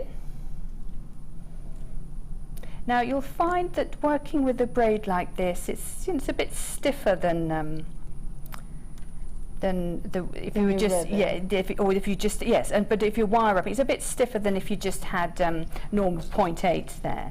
So it takes a little bit more manipulation. There we go. And then I'm just going to bring in that side, and then on the top I'm just going to do a little loop on that side, just again to retain. There we go. So that's just to retain the cab in shape. And then once you get to the top, now my wrapper's gone a long way up there. I quite like that effect though, so I think I shall keep it like that. It's amazing, isn't it? Because every time you make it, it'll never be identical. Exactly. Because you're never going to have the exact same shaped stone, you're never going to have the exact same And I think it's important to be flexible, really, so that you just let it sort of go with the flow, really. So then the next stage is to make the bail using the braid. So hold the 0.8 out of the way, bend the braid, and it's quite easy to manipulate with your hands. I probably might use bail making pliers here. There we go. But sometimes, just when you're using your braided Kumihimo wire, it's quite a good idea to use your hand so that you're just that little bit more gentle. And then just use your wires to wrap around there in either direction. I'm sure there are lots of wire workers out there. We have so many talented wire workers, so they're probably thinking, "Oh, you know, that's not as neat as it should be." But you know, that's the joy of this. Maybe this will help. Will make them see. Maybe they should introduce Kumihimo braiding into their wire work, really, and do a much neater job than me. No. So, and then that one I'm going to wrap around as well. Just make a nice bail, and then we're going to finish off with some pretty coils on either side. So I'm going to bring the braid round. I don't want quite such a big coil, so I'm going to just cut it to about 4 centimeters. And just start to make it into a neat spiral.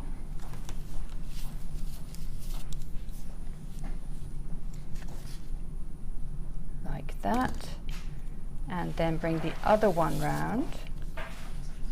To make a spiral on the front, another spiral on the other side.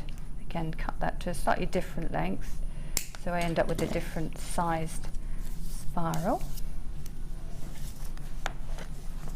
If when you're spiraling the wires splay out a bit, just flatten them with your flat nose pliers at the end before you push them down. Then again, the rest of these wires we can just make into coils to cascade over the top. So gorgeous. I love how some of them are plain and then some of them have the mix of the braid on there as well. It's pretty, isn't it? It really is. So what I'm actually going to do is I'm going to just point out that the rest of these wires, then what you can do is make them into coils and just position them around, as I have on this one, and on the back as well. And then the final point on this actual cab is just to tighten up these wires on the front. And the way you do that is by simply gripping them and twisting them. There we go. And on the back as well, and that will keep the stone in place. There we go. So that's got us to the point where we've used our braid to wrap our cab. And I think you can see that makes a really nice solid wrap on it, and a bit of a variation from the way we might normally wrap a cab. And also will work with the variety of captions that you'll get in that kit. Absolutely, yes. So that's up to that point. Then we need to think about the braid we're going to hang it on and how we're going to embellish that braid. Oh. So the braid itself, did you want to do some Kumihimo? Absolutely. You did? I thought you did, yes. Wow. Of course I did. I'm going to quickly show some DVDs because everyone at home's sitting going, is Prue's new DVD still in stock? Well, I have for you an introduction to Kumihimo DVD. I have Kumihimo edition 2. I have Kumihimo projects. I have the square. Oh, there we go. So Vicky and Sarah Elvin are on the first one, which I believe is the Kumihimo introduction. So that's the introduction to Kumihimo with the square disc. So wouldn't it be lovely if I had the square disc too? Oh, hold on a minute. There we go. I'll hold it the right way around. There's your square disc. So introduction to Kumihimo. Kumihimo edition 2. Projects Kumihimo. I'm just kidding. Oh, last in stock. You've got to get it before it sells out. It's Prue's brand new DVD, the Micro Kumihimo. You've got to get involved as quickly as you can.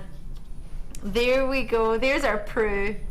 So you get a full hour on just this DVD alone of tuition, especially from our Prue. You understand if you've watched any of Prue's shows, or even just, oh, lovely nail polish, or even just today, you will know how, and the gorgeous Lucy, of course, you will know how easy Prue is to listen to as a teacher. She's so easy to learn from, and for you to be able to sort of go back and forth on Prue's DVD. It's making a braid. It's got the gemstone chip bracelet, which you saw a wee bit of there. You've got the round gemstone heart charm bracelet, the bead effect necklace, and the beaded tassel lariat, which is actually possibly what you're making there, but also on the front of the DVD as well.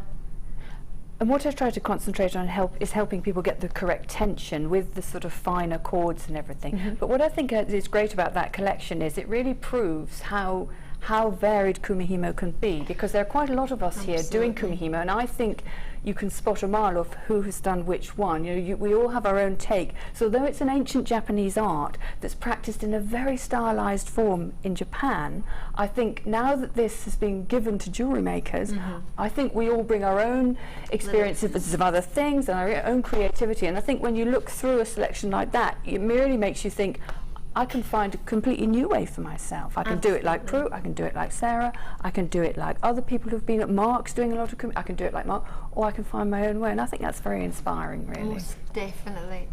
These are the last stock of Prue's DVD, so I'm getting tickled on the foot, and it's by a little bit of a beading thread from the box. I'm like, oh, what's that? Hello there. Oh, it's nobody, it's just a little bit of a thread. It's not me. Oh. Getting excited there. £9.95, sorry. Normally £4.95 per DVD, and you get the board. So if you were just to get Prue's brand new DVD and the board, I would expect you to be looking at least £9.95. Yes, yes. And then you get the other 3 DVDs as a treat. Guest designer Nikki's back in. Well, I say back in, showing an interest in the West Midlands, which is lovely because that's where we're based. Stroke Warwickshire, stroke West Midlands, nobody can quite really decide. Brittany's in there, Gloucestershire's in there as well. I say that every time, but I totally mean it. Devon, West Midlands, Essex, Surrey, London, Brittany. Can we go to Brittany? I'd like to go to Brittany. Lovely. At this time of year. Yes, yes. When my sons were young, we used to go on lovely family holidays, hire a cottage there. And it's lovely, you know, the food's lovely, the scenery is lovely. I want a cottage in Brittany. I want to hire a cottage in Brittany. Check it out as soon as you can. So I'm allowed 5 minutes to finish our demonstration. So I'm going to have to let you get back to Prue. If you need help on what the DVDs are, talk to the contact centre or on the web. They're all listed there, but I can show you again. Just drop us a wee message. But for now, I'm going to get back to Prue. Yes. So it's not set you up. So I've just set you up. So this is using the thicker cord, the 0.9 cord, and it's lovely to use. I always think it makes a really nice braid. And so for the braided part of the necklace, you need 8 times 1 metre. I've given Ali a bit less than that, obviously, because she's only going to do a tiny bit. I know that. I didn't know I wasn't going to finish it when I get home. Oh, well, yes. I was jewellery making this morning.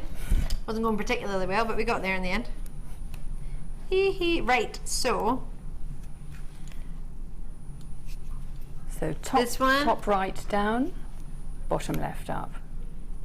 Left. No, no. Oh, no. Yep. Can I do it under camera 5? People at home probably don't want to see what I'm doing. Oh, I can't remember what way I turned it. Now you're talking to me. It doesn't matter. It doesn't matter. Everybody thinks it matters. It doesn't matter, because you come to the same set of chords, and it doesn't matter which chord you move first. I think it's often given as guidance to just help people when they're new, but you don't actually need to worry about that. Oh, I don't know. You will come to the same thing. And so I think this is the real beauty of Kumihimo, just how straightforward it is to do. Once you get into the rhythm of it, off you go, and then suddenly you're making beautiful things. That's excellent. Can I move now so we can see what Prue's doing? Because nobody wants to see what I'm doing, because that's not very skilled.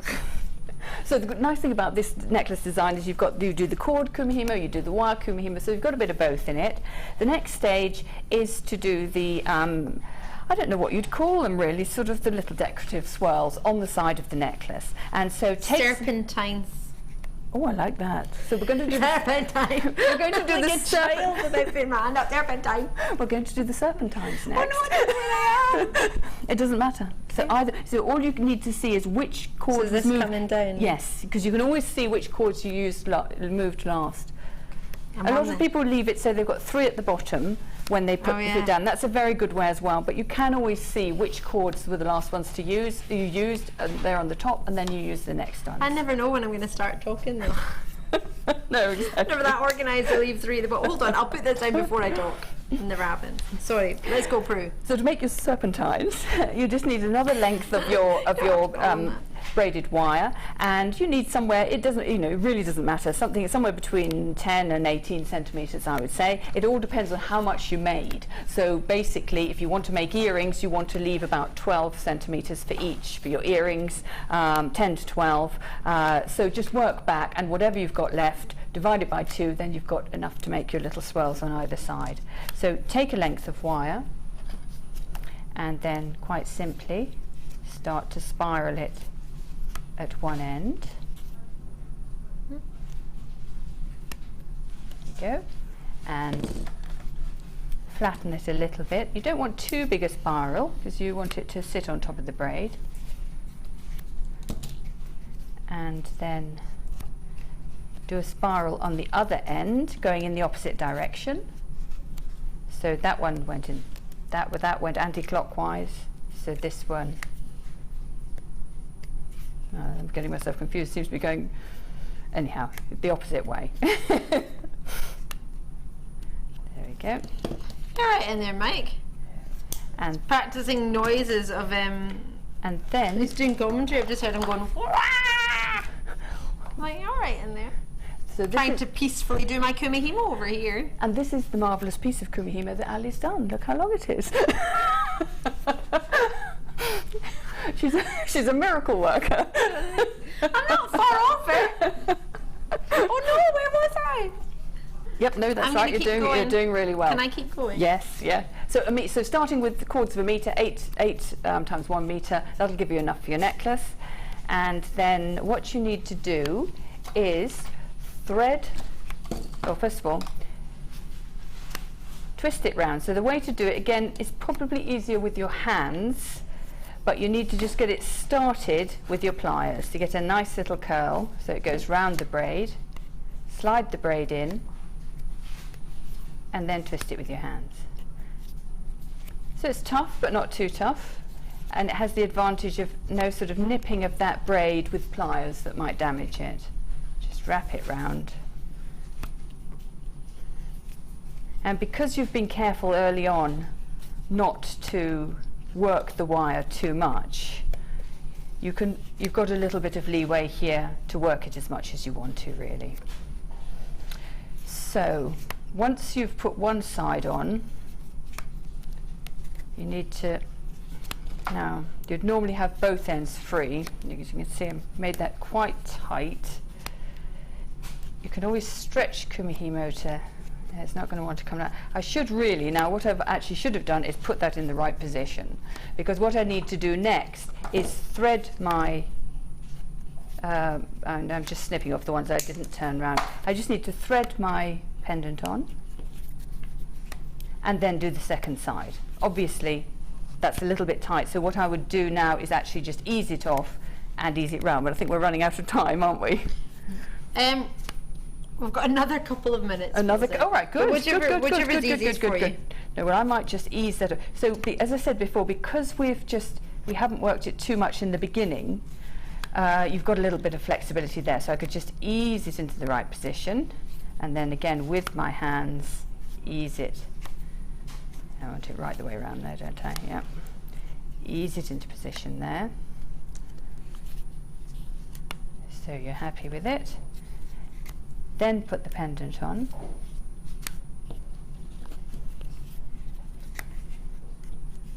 And then with your second piece, make the second side. So you're nearly there, apart from finishing off of the braid, and I know a lot of people find that the most difficult thing really in Kumihimo and say they have problems with it. There are lots of different ways of doing it, and I think the key to it is just seeing different ways and finding the way that works for you best, really. We have got, so on some of the pieces here I've used glue-in caps, which are really quite straightforward. You use glue and you put the braid in. For this one I'm going to do something slightly different. I'm going to do a wired-on cap. So I've shown shown versions of this before. And what I need to do is I need a decorative head pin. So any sort, or in fact any head pin really, but I think, you know, we do such pretty ones with different designs, and we've got stars and hearts and all the rest of it. So you need a decorative head pin, you need a clasp, and you need a small bead to match whatever. So obviously this is in the kit, and you also need bail making pliers. Really, it's all in the kit aside from a head pin? Yes, exactly. That's yes, fab. yes. And so what we're going to do for this method is I also need a little coil of wire just to cover over the end of the braid. So using bail making pliers, I think there I used the middle one, the larger of the two middle ones. So I'm just going to make a little coil, and doesn't need to be too long, just about the length of the little step on the pliers actually. You could also, if you've got a bead with a large hole, you can use something like that. It's just a matter of just covering the end of the braid. So that's my little coil. Snip that off. The preparation for the braid is, once you've taken it off the disc, you tie it in a knot quickly so that it doesn't unravel. Then you apply a little binding, wrap a bit of any sort of thread, take a needle and thread, you can just run it through the braid several times and bind the braid, and then add some glue on the end. So it's a sort of double security really, using glue and a binding. But with this method, we are going to use a head pin on the other side of that, so we do need to be sure that that binding and that glue is going to hold. So I do recommend the double security for this particular method of finishing off a braid. Once you've put the binding on, pop a little bit of glue on to stabilize it, and then snip off the end as I have there. So then what you do is you take your head pin, you can cut the end on a slant to make it a little bit sharper if you need to. You pierce the end of the braid, and this, there we go, just wiggle it and wiggle it until it goes through. Then bend the head pin up like that. I'm just going to trim off the edges so it's neat on my coil, using the flat side of my of the cutters.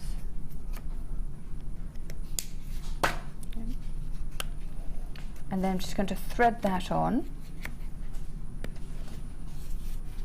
Just going to turn the end in a little bit, that little loose end, just so that it will hold the bead in place.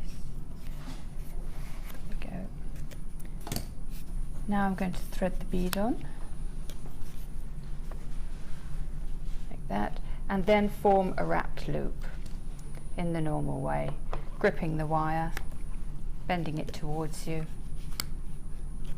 turning the pliers, twisting it round into a neat loop, and then just wrapping it neatly, snipping it off, and again making sure, always make sure with your ends that you take a little bit of time to squash them in with your pliers so they're not poking out and scratching anyone's neck, obviously. And then all you need is a jump ring to attach that.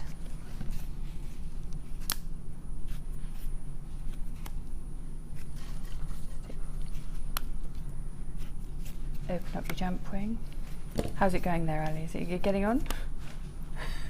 Sorry? How's it going? I'm thoroughly enjoying it. I'm going to be world of my own. Look. That's the beauty of Actually, Kumihimo. looks really neat, and I'm quite sure I think it looks neat. Not neat compared to Prue, but neat for me. It looks fantastic. No, it does. And I think that because you've got a nice weight on it, you've got a nice new disc, so those are all the essentials for getting good tension. I need a new disc because when I'm putting this in, it feels like tight, whereas mine is a bit floppy. Yeah, the tighter and newer the disc, the better it is, the finer threads and the tighter tension you'll get. Yes.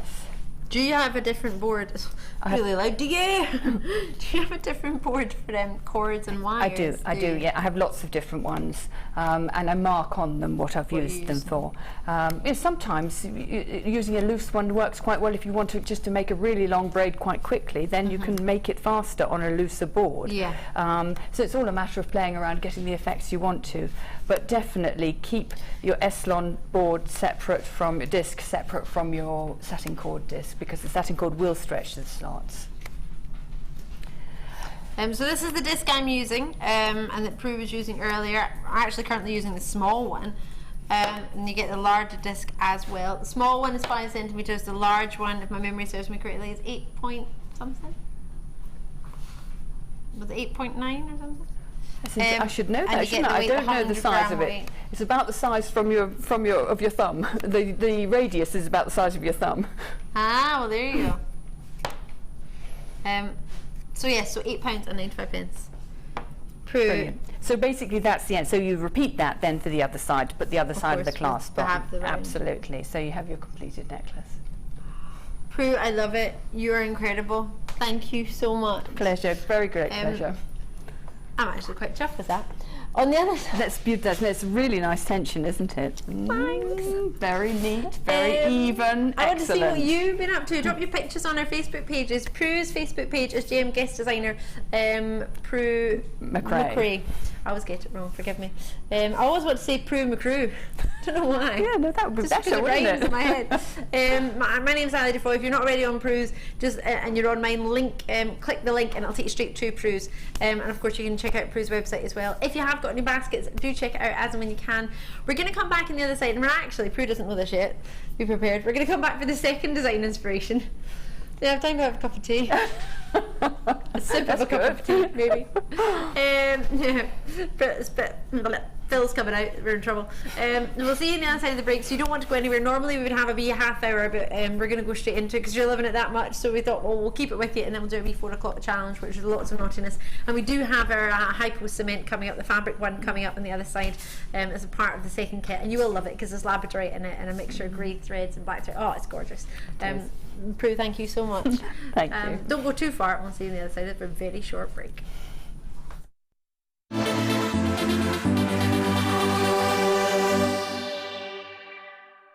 Jewellery Maker offers an extensive range of creative workshops for all levels, from beginners right through to advanced. Each workshop is run by our approachable tutors who are all friendly, knowledgeable and are specialists in their field of expertise. Our popular courses are tailor-made to suit your needs and to help you get started with a new hobby or to advance your skills onto the next level. We keep the class sizes small to ensure you get plenty of one-to-one attention, so book early to avoid disappointment.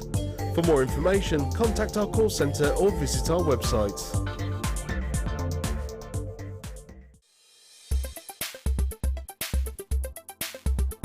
Today I've been on Mark's Chips and Nuggets. It's been amazing. I've had a great day, I've got lots of nice things to take home, and it's not even over yet. And one thing that really impresses me is the value.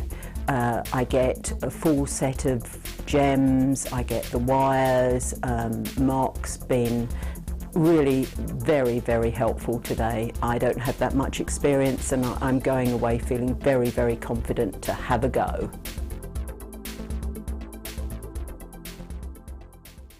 Owning a strand of genuine gemstones is always exciting, but being able to use it in your handcrafted jewellery, then passing it on to its new owner with proof of its authenticity is even more incredible. Why not add one of our printed authenticity cards to your order for just 50p and share that same feeling with your customers? You can also access online authenticity certificates for items you have previously ordered by looking at your order history on your account details.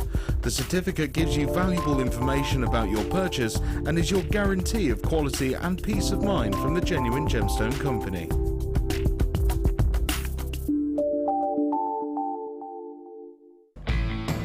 When shopping with Jewellery Maker, you can add as many items to your order in one day and only pay one postage and packaging charge. We have 2 delivery options. Standard delivery at just £2.95 and you'll receive your parcel within 4 to 6 days. Or opt for our premium delivery at just £4.95 and you'll receive your parcel within 3 to 4 days. Happy shopping with Jewellery Maker. Download the Jewellery Maker app today. You can watch our Jewellery Maker shows live, view all the details of the item that is currently on air, as well as browsing all the items from today's show. You can also minimise the video or switch to use as a companion app. Get the Jewellery Maker app today and boost your viewing experience. Jewellery Maker offers an extensive range of creative workshops for all levels, from beginners right through to advanced. Each workshop is run by our approachable tutors who are all friendly, knowledgeable and are specialists in their field of expertise. Our popular courses are tailor-made to suit your needs and to help you get started with a new hobby or to advance your skills onto the next level. We keep the class sizes small to ensure you get plenty of one-to-one attention, so book early to avoid disappointment. For more information, contact our call centre or visit our website. We all know having the right tools for the job is important, so we here at Jewellery Maker have designed a toolkit which includes all your essential pliers for jewellery making, including round nose and flat nose pliers, wire cutters, as well as a bead reamer, snips and tweezers. You've got everything you need for just £9.95. We provide the tools, you provide the skills. Get creative with Jewellery Maker.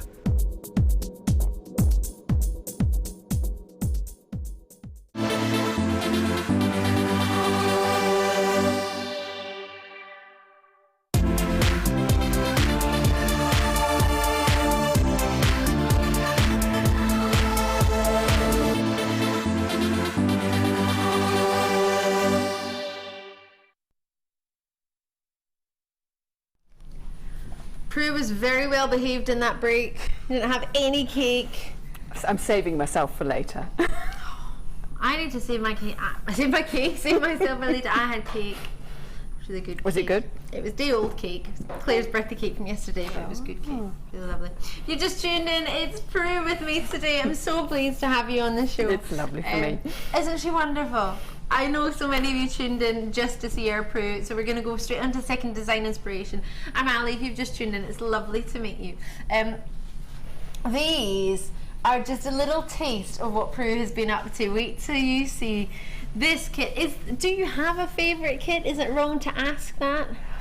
I think each kit, when you're working on it, is your favourite. Actually has to become your favourite, because if it's not, you then think, I'm doing something wrong, I'm going to do something else with it. So I think, some are definitely easier to work with than others, and some are more challenging. You must be a bit more absolutely. You might be thinking, oh, this would suit me, and other ones you might think, oh, this wouldn't suit me, but it would suit someone else, sort of thing. But no, I think the kits I like most are the ones that give a lot of variety and a lot of opportunities. So you can look at it and think, I could do this or I could do that. So the last kit would have been perfect for that. Then this also, you've got a mixture of soutache, Eslon cords, you've got beads, you've got toggles, you've got 4 connector beads, you've got hypo cement, and you've got cabochons, and you've got a strand of gemstones. So there's a lovely mixture, completely different mixture really to the previous one. The only thing that's similar is that you've got cabochons and you've got Eslon cords, but they're all totally different colours. This for me, maybe I'm wrong to say this, but for me, this is really, really great as a unisex kit, because I'm looking at the colours and thinking, my brother loves grey, my brother really suits navy. Labradorite is a gemstone, a favourite of both ladies and gents for many. And the colours of that, the sort of, I don't know if you can see, but there's a lovely sort of mix of a sort of grey and a white sort of chevron idea. Very clever, yeah. And I really, really love that. I wear it myself, but I also think it would suit, and maybe it's because the football team I support are black and white and grey. A lot of the time there's grey involved, so I think that automatically makes me think of people wearing those colours when I go to support them. So I'm thinking lots of gentlemen, lots of ladies would all suit that colour. So maybe it's just me, maybe you see this as just solely for the ladies, but I'm thinking both ladies and gents with this, which is really exciting, because it's not often I think that with a kit. Usually I just think, oh, it's all about the girls. Which is not, it shouldn't be, but obviously I'm a girl, so I'm going to do that, aren't I? This I love. I'm gonna get in trouble today, I can just tell. Is that cake too much sugar? Oh. What a stunner. And that's the beads that have been placed around the cabochon. And what can you see? Oh, can you see that rainbow effect? Just sort of starting to flirt with the light there. Beautiful. Amazing. So you're looking at the different cords. So I've got the blue here and the grey. Now we're doing Kumihimo braid earlier. If you missed it, we'll do a sort of quick talk through that. But yes, we will. I mean, I'm currently still working on mine. I love how it just sits up like that. Love it. Right. Anyway, you've got the grey and the navy, which are so beautiful in their colour. Yes, really It's classic. called smog. Is it? No. I can't reach, hold on, bear with me. Sorry to lean across the table. Bringing it, flying. Ooh, did you see this one? This is one we were talking about earlier. That is amazing. The colours. I was running around the workshop earlier with this cabochon. Gorgeous, gorgeous. World. I mean, every single colour in there. Yeah. The quality of these Labradorites are outstanding. Let me show you quickly your 3 soutaches, which have been used in the necklaces, as well as one of the bracelets too. So you get 3 yards in each. They're 3mm gauge in each. And you can see one of them is your solid colour, your blue and your grey. The third one is giving you that lovely, well, I like to call it a sort of chevron, but I don't know if you maybe have another name for it. No, I think that's excellent. I was just calling it stripy, but chevron is much more appropriate. Little arrows. Yes. But maybe it's just... Yeah, I was doing a lot of motorway driving at the weekend, so maybe I'm just passing chevrons. 2 spaces for a chevron. I was that tired one day, somebody was in my chevron 2-person gap. I was like, that's my chevron gap. So nobody else in the car but Joey, my wee rabbit. I was like, come on, stop jumping in my chevrons. Oh, as you do. I'd been driving for 9 hours by this time. Ooh, and I was ready. Wow. I was ready to just, I don't know, get out. And Joey can't really share the driving with you, can he? No. He's a useless co-driver. Well, he would probably love to be fair. He would absolutely love that. Right. So your hypo cement, this one you were talking about earlier actually, you got hypo cement, we've got in 2 different types, but this one is for fabric, but this is the one, as you can see here, it's a GS precision applicator, which is fantastic. I would always suggest maybe to be quite quite slow when you're putting the lid on it, because you don't want to do it too quickly and bend the end of it, because it's got a pin on the end that fits in perfectly into the nozzle to prevent any overspillage and any sort of leakage within that. So this is brilliant, and it lasts so long, doesn't it? Yes, because so little comes out at a time, it's really sparing and it's very strong. It works really, really well. I've been very impressed by it. Brilliant. In fact, you were only just saying that to me earlier with the soutache. Yes, yes. We love this. So much so that we throw it away. So you get this, you get your 3 soutaches, you get your 2 cords. So the 2 necklaces we were looking at, we're incorporating these 2 cords. Now one is a slightly slimmer gauge, which is your grey. It's 0.4mm gauge. It's called charcoal, and this is navy blue, and it's 0.9mm. 32 meters in the navy blue and 70 meters in the larger. So it tends to be, when you get a 0.4, you tend to get 70 meters. When you get a larger gauge, you tend to get 32 meters. Yes. But always do check, just in case for that one occasion it changes. But on average, that tends to be what it is.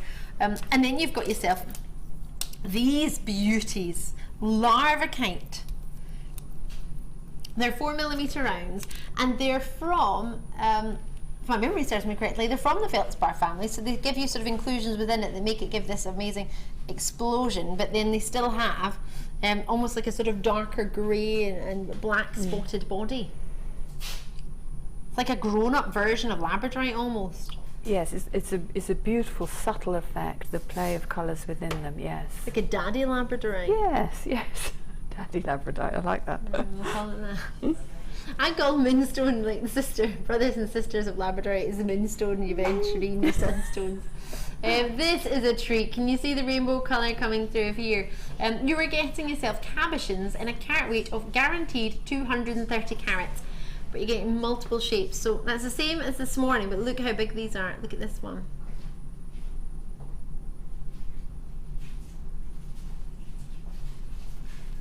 And then I've got this one. These happen to be both pairs.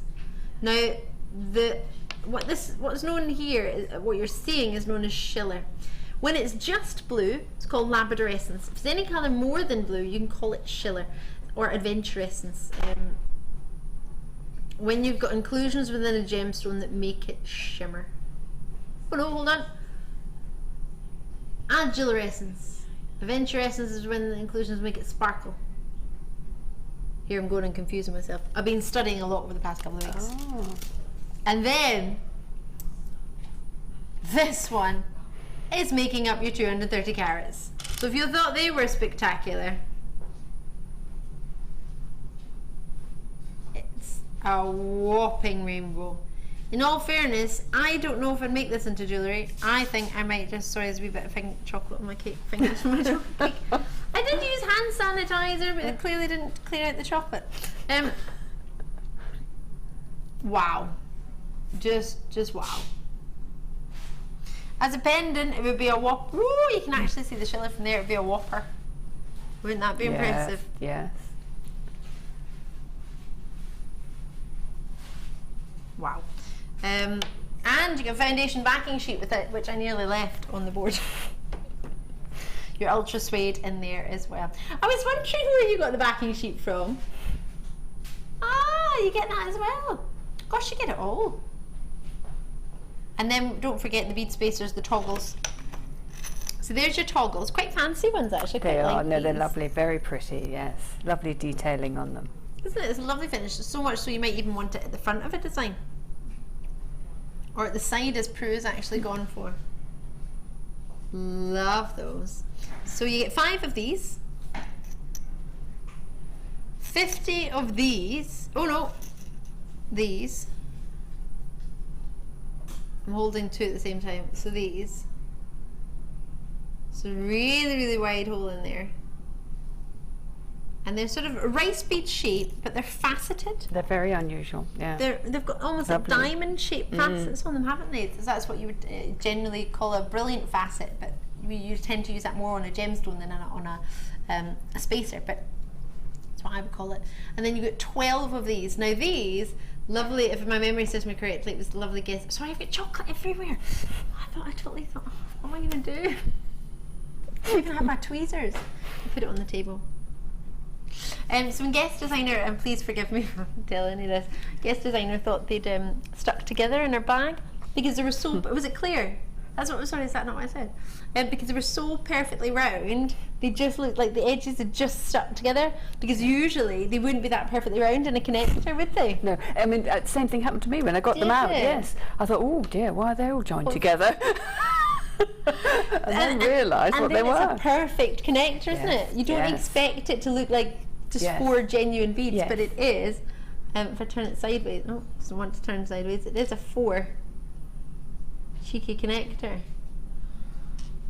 Woo! Doing a wee spin there, which is great, especially for example, this design you've used really shown it really well. So that's everything you get in the entire kit. And for £44.80,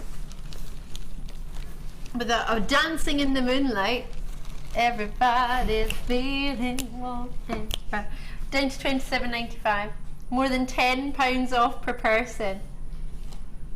Can't say no to that, can we? Nope. Because our Jewellery Maker prices normally are, I genuinely think, super.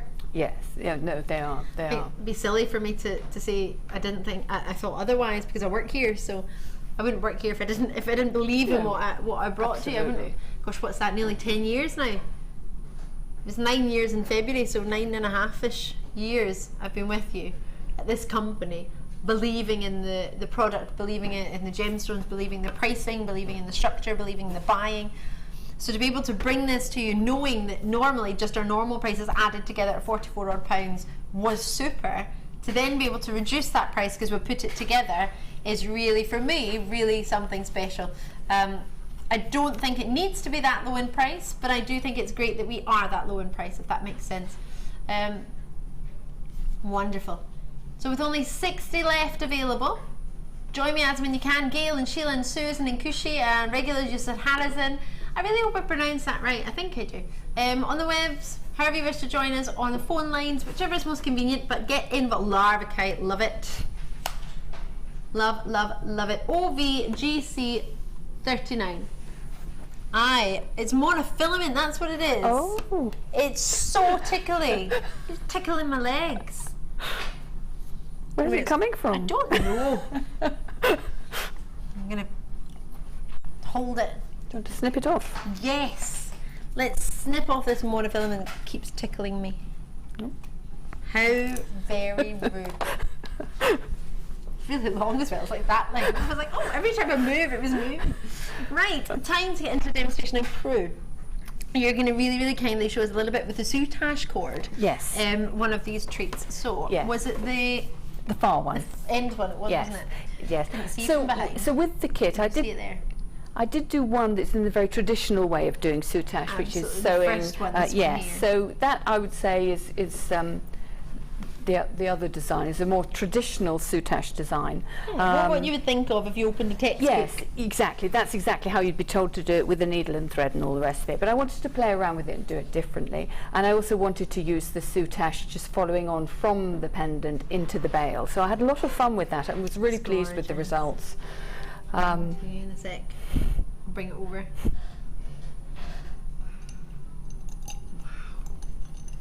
What a lab! Ooh! What a Labradorite! Beautiful. It looked quite dark there, didn't it? When I picked it up. Wow! Wowza!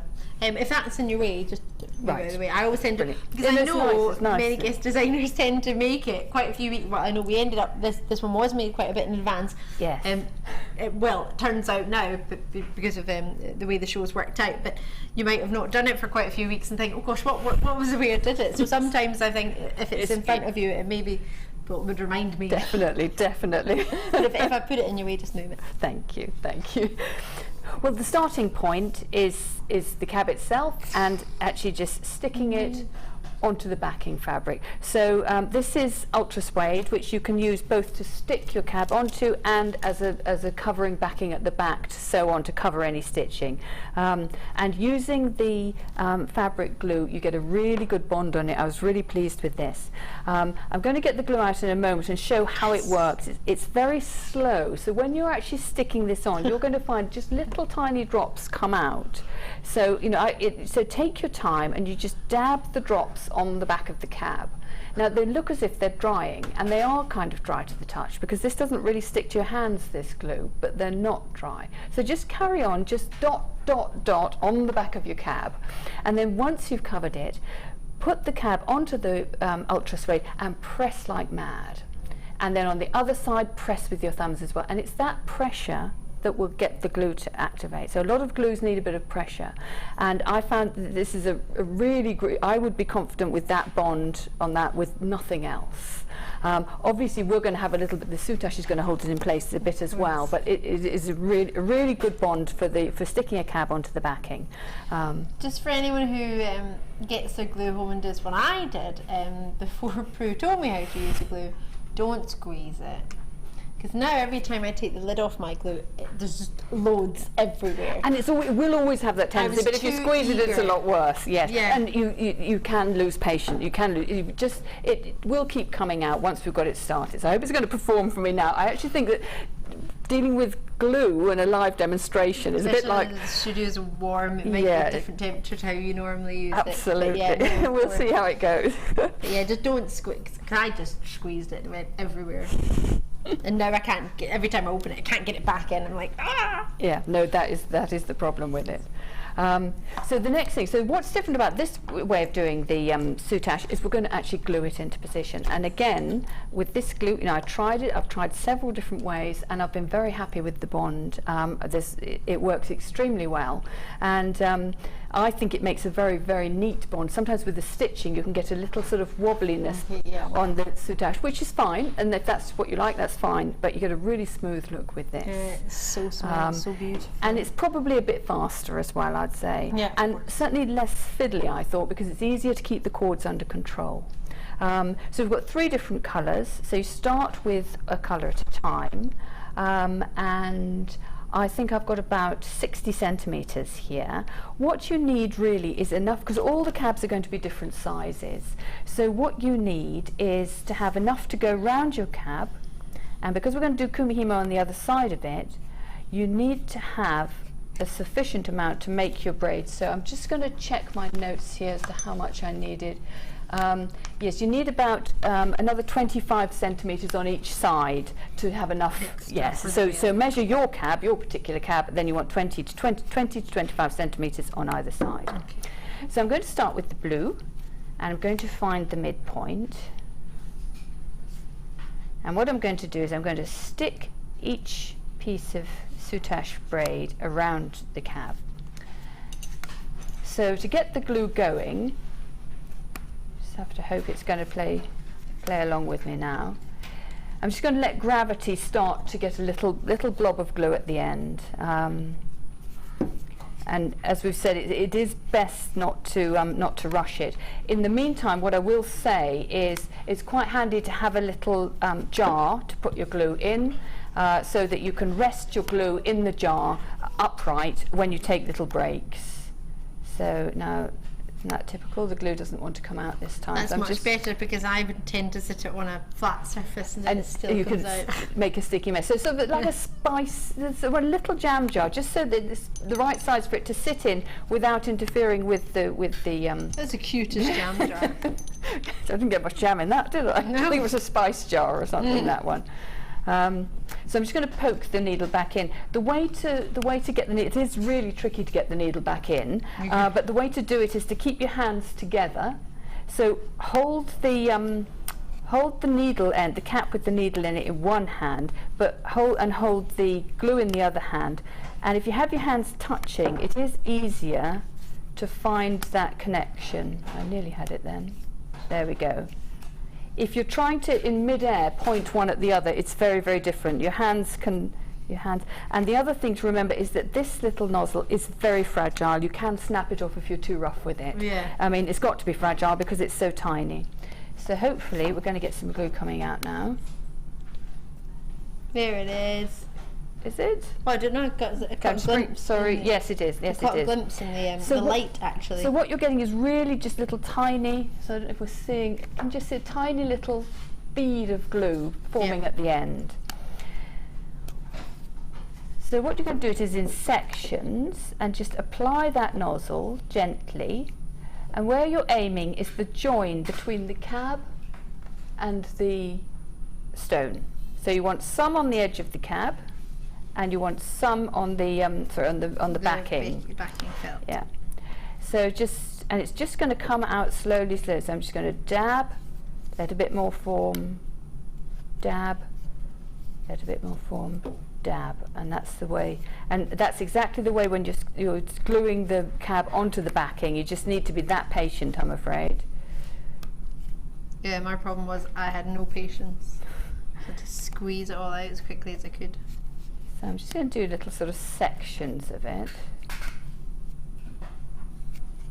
And I'm just dabbing as I see the little tiny droplet forming. So I've done a little row on the cab there, and I just want a bit more. I really want to concentrate on that bit where the two join, because that will give you a really nice seal. So it's probably not faster doing it this way. This is possibly it takes the same amount of time as sewing, but I found it a much more enjoyable process actually. So I'm going to stop there, put my glue upright. It'll keep oozing out. Find the midpoint, and then still going. With a bit of pressure, squash it down. So I'm happy with the way it's sitting. So it needs to be right close to the edge, but not oozing out.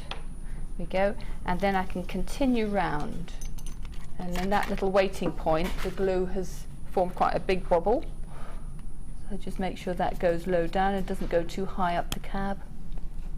And then just dab, dab, dab. Oh, missed a bit. If you get a bit high, you can wipe it with your finger. This is a very, very nice glue for fingers. And again, as I say, making sure you're getting it at the bottom. It's that seal at the bottom of the stone and the join that you want to concentrate on. And then, so for the next bit, again, pull it round. And I'm applying a bit of pressure there. Again, that helps the glue to activate. And the warmth of my hand. There we go. My producer Phil's just went, yeah, this is my kind of soutache. None of this sewing business. It might be a tiny bit of sewing at the end, but we can avoid that as well. So what you need to do is on that first round, you need to continue so that you've got it all the way up to the top, like that. And then you simply continue with the next one. And what you normally do with soutache is when you've got these stripy, chevrony ones, you have them sort of sandwiched between another one so that you get the pretty sandwich, this effect in the middle. Yeah, so again, same thing, find the midpoint and start applying the glue. And again, right nice and down at the bottom, so you're getting that seal nicely. And once I've used up that big blob, it's coming more slowly, so I'm going more slowly. And I also want it just on the bottom bit of the soutache as well. And remembering that this is a fabric glue, so it's absolutely designed for this purpose, so you do get a good bond on it. And then same thing, just applying a bit of pressure and sticking it into place.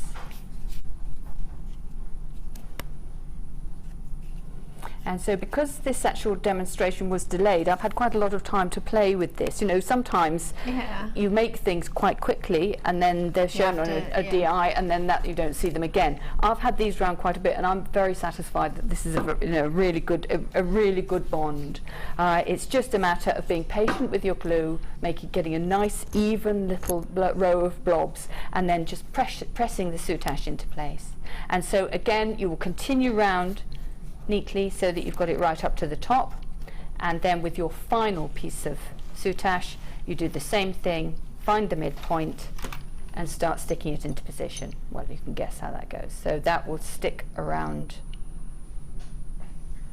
like that. If you get to a point, obviously these bits haven't been stuck yet on mine, if you get to a point where you think you haven't done enough, you can just pull it apart a little bit and pop a bit more glue in. So it's a very forgiving glue to use. Love so that's that point, getting the soutache up to the top of the stone. I need forgiving, forgiving glue. Quickly I'm going to squeeze in some Kumihimo cord endings because it's, well, one of the main reasons you watch our Pru show is because you'll think you're getting some Kumihimo treats. We've got 2 packs for you. We're going to combine them both. This pack is the same pack, if I'm correct, Phil will back me up on this one, as you got in the first kit, the 8mm.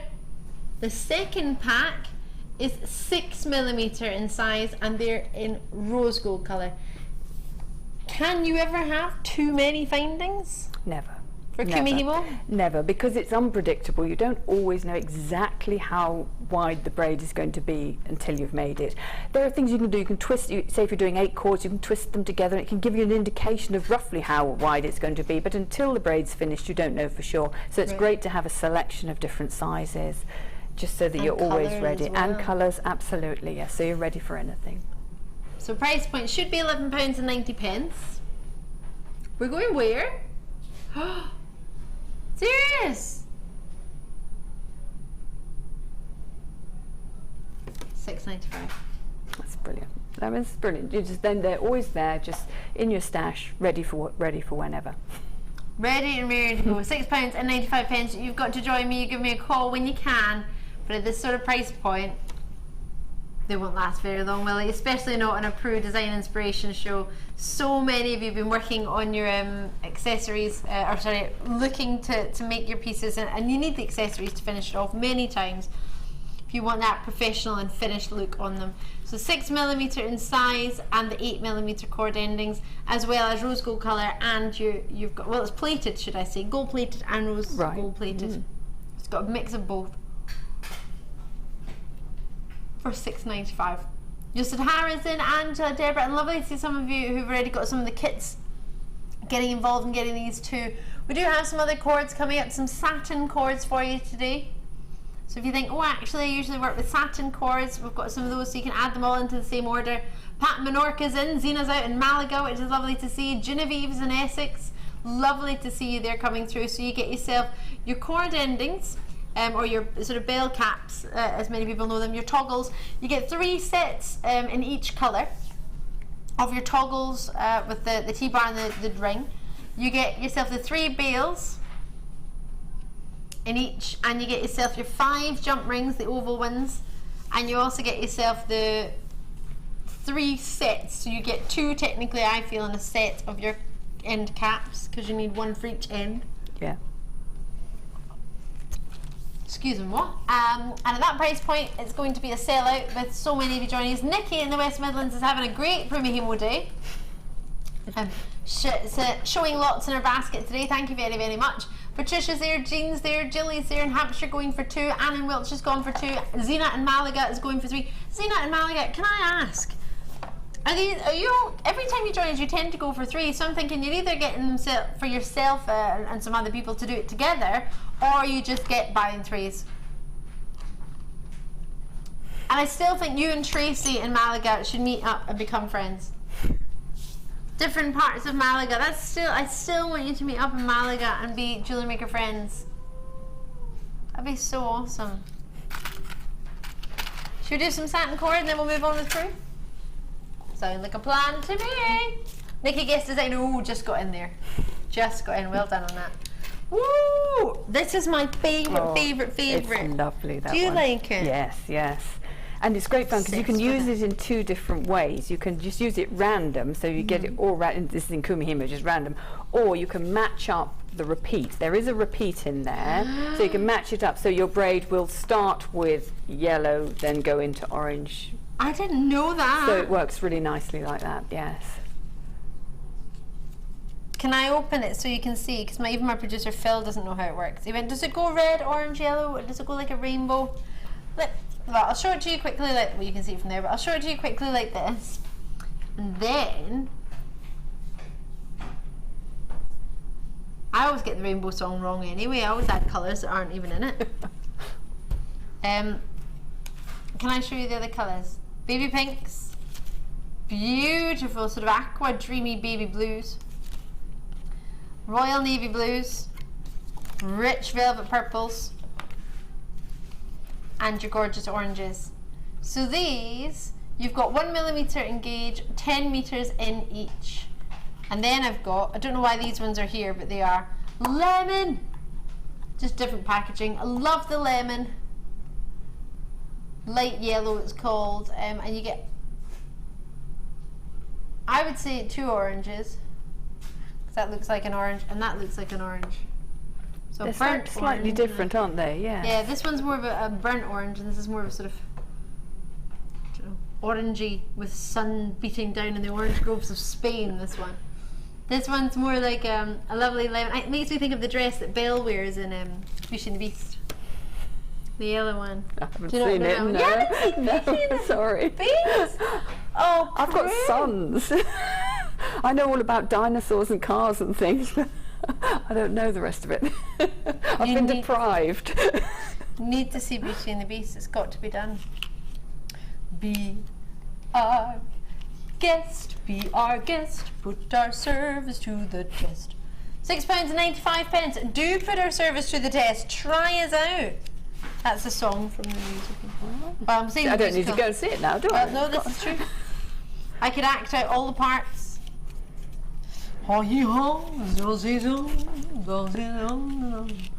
Matt's got it, haven't you, Matt? Matt knows it, and he's a boy. Right, I think I've got all the colours. Purple. I'm not unravelling all of it, but I really want to. I need these. Do you need these too? Totally need these. Oh no, to pink. Hold on, hold on. There we go. Right, there's a full round to round of your colour. At least I think, yeah. So you've got your oranges. And then it goes yellow through to blue. Oops. through to dark blue, through to purple, through to light purple, through to pink, then back to your oranges. But they're inside there. It's amazing. I can look at it all day. It's pretty. Lovely vibrant colours as well. Prue, I will let you get back to your demonstration.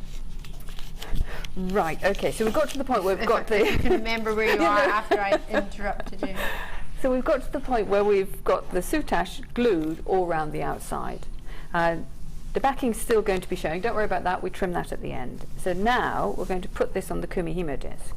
But you may notice there's a bit of a problem here because the Kumihimo I've shown you up to now needs 8 cords and I've only got 6 here. So we've got to use a different type of braid structure.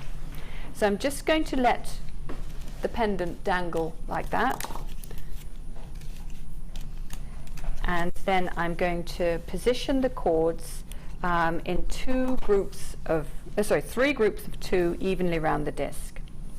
So I should start with the blue at the top, and then I'm going to have, it doesn't really matter how you do it, you'll get a pretty effect either way. So then that looks pretty even, I think. There we go. So they're evenly spaced around the disc, and what we're going to do is a type of hollow braid, but just with 6 cords. So hollow braid is normally done with 8 cords, but it works extremely well with 6 cords as well. And so you do need to learn this braid structure. Yeah, I don't know this one. So and with any new braid structure, to begin with, it can seem that there's a lot to take in, but you just have to trust that you'll get into the rhythm of it, because you do. So it's just a matter of concentrating to begin with, having a bit of peace and quiet to do it, no interruptions, and then you'll start to slot into it, and then you'll remember it. So the way we're going to do this, we're going to look at it as groups, really, and we're going to start with the left-hand cord and the top group. And I'm just going to move it round to the beginning of the next group in a clockwise direction. Then I'm going to pick up the next cord I come to.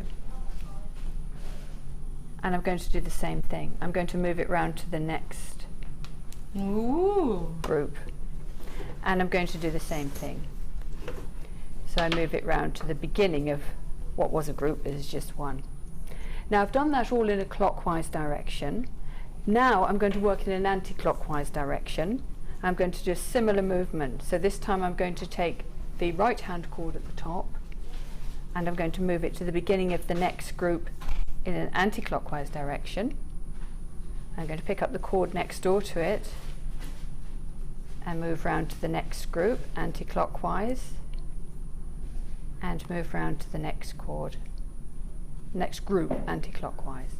And so now I've finished my main moves, but these are a bit too spread apart, so I'm just going to put them back. And in Kumihimo, that's generally known as repositioning. You're just going back to your starting positions.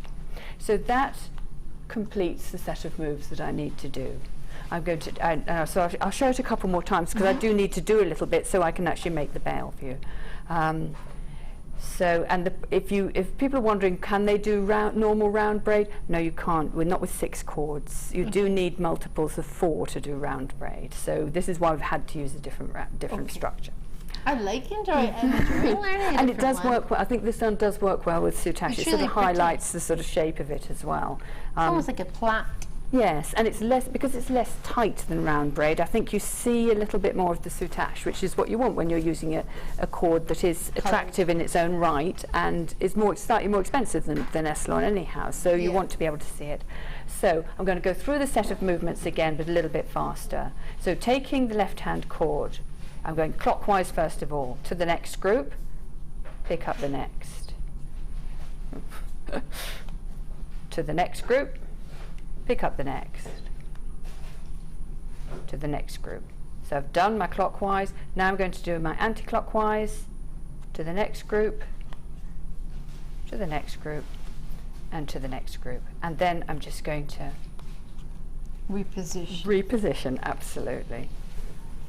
And some people ask, does it matter if you twist the cords or if you keep them flat? It doesn't really matter. It doesn't make a difference with this particular braid. So you don't need to worry about that. I just wouldn't do too much twisting on one cord, because that would make it look even. So I'll do a few more. We get the hang of it. And then so I've done clockwise. So for this one, when you're doing it, don't stop midway. Always finish the whole set of moves. So if the phone rings, it's going to keep ringing, so just carry on. You've got enough time. If someone's at the door, they're not going to go. You've got enough time just to finish it. So you do your clockwise, and then you do your anti-clockwise, then put it down. Otherwise, it's more difficult to know where you are. It's not impossible. You can always see where you are with Kumihimo. Once you get to know it, you know what this bit needs to look like, and this is the point of braiding in the middle here. So when you're learning a new braid, try to look at these things. Try to really take account of what it looks like section, and then if you do make a mistake, it makes it much easier to deal with. So what was that you said, Phil, on your wedding day? You say, hold on everybody, I'm just going to finish my Kumihimo braid first. That's why brides are late. We're all Kumihimoing. That's exactly what it is. We're all doing our 6 chord of Kumihimo, practicing our last one. Absolutely, people really should. Then they get all nice and calm in a nice zen-like condition, and then it'll be very calm brides. That's what we need to do. Get the brides Kumihimoing with pearls, and then they won't cry. Yes, absolutely. Yeah, and they can wear it after. We've got it all sorted, haven't we? Yeah.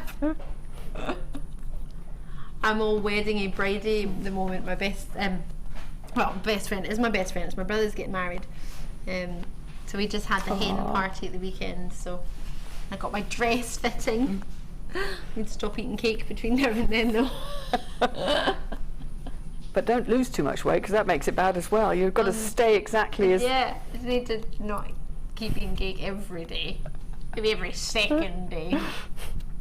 Wait till the evening, it's not so early, it might be alright. Now let's just have a little look at what's happening underneath, and so you can see that we've got a nice little braid forming there. We need a little bit more, because if we compare that, sorry, there we go, yes. Perfect. So it's forming nice. It's quite a quick braid to do once you get going, and particularly because soutache is quite a wide cord to use, so it builds up quite nicely. And it's formed a neat little sort of top to the end, to the top of the cab as well.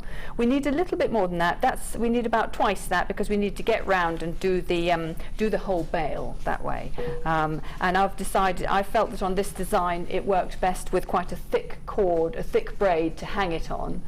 So you need to make sure you've got a big enough bail to accommodate the braid. So I do need to do a little bit more now of the of the hollow braid.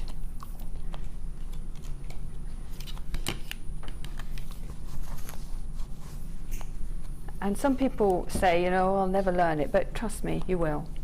I Just think give I've it a got chance. my head around it.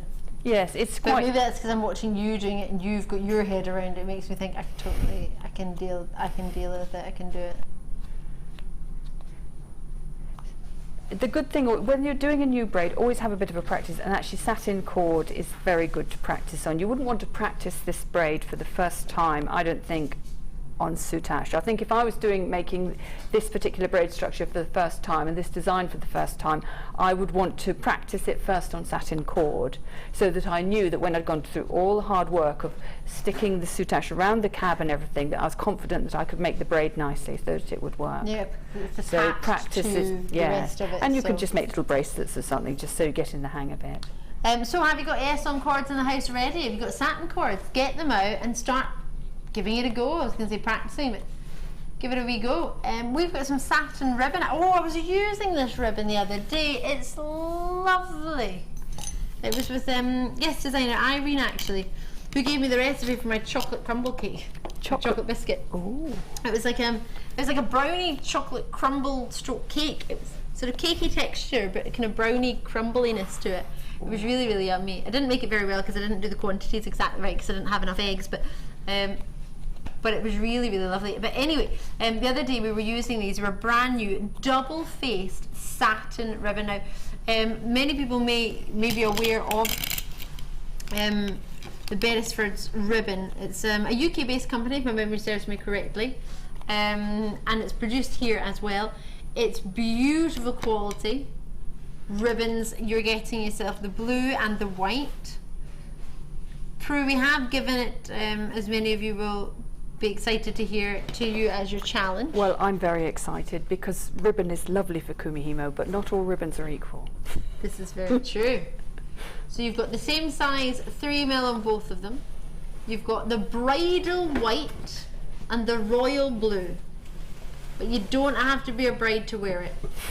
We're going to take it down. Quite nautical with your blue and white, really, isn't it? Yeah. $9.95 for the 2. Suit you? We only have 46 available in stock, so we put them both together. Did they launch with myself the other day and with Irene? I'm sure they did. That was the first time they were on, yes. So I launched them the other week. This is the first time they've ever been seen without a kit to go with them, just the 2 satin cords on their own. Or satin ribbon, not cords, sorry, forgive me, satin ribbon.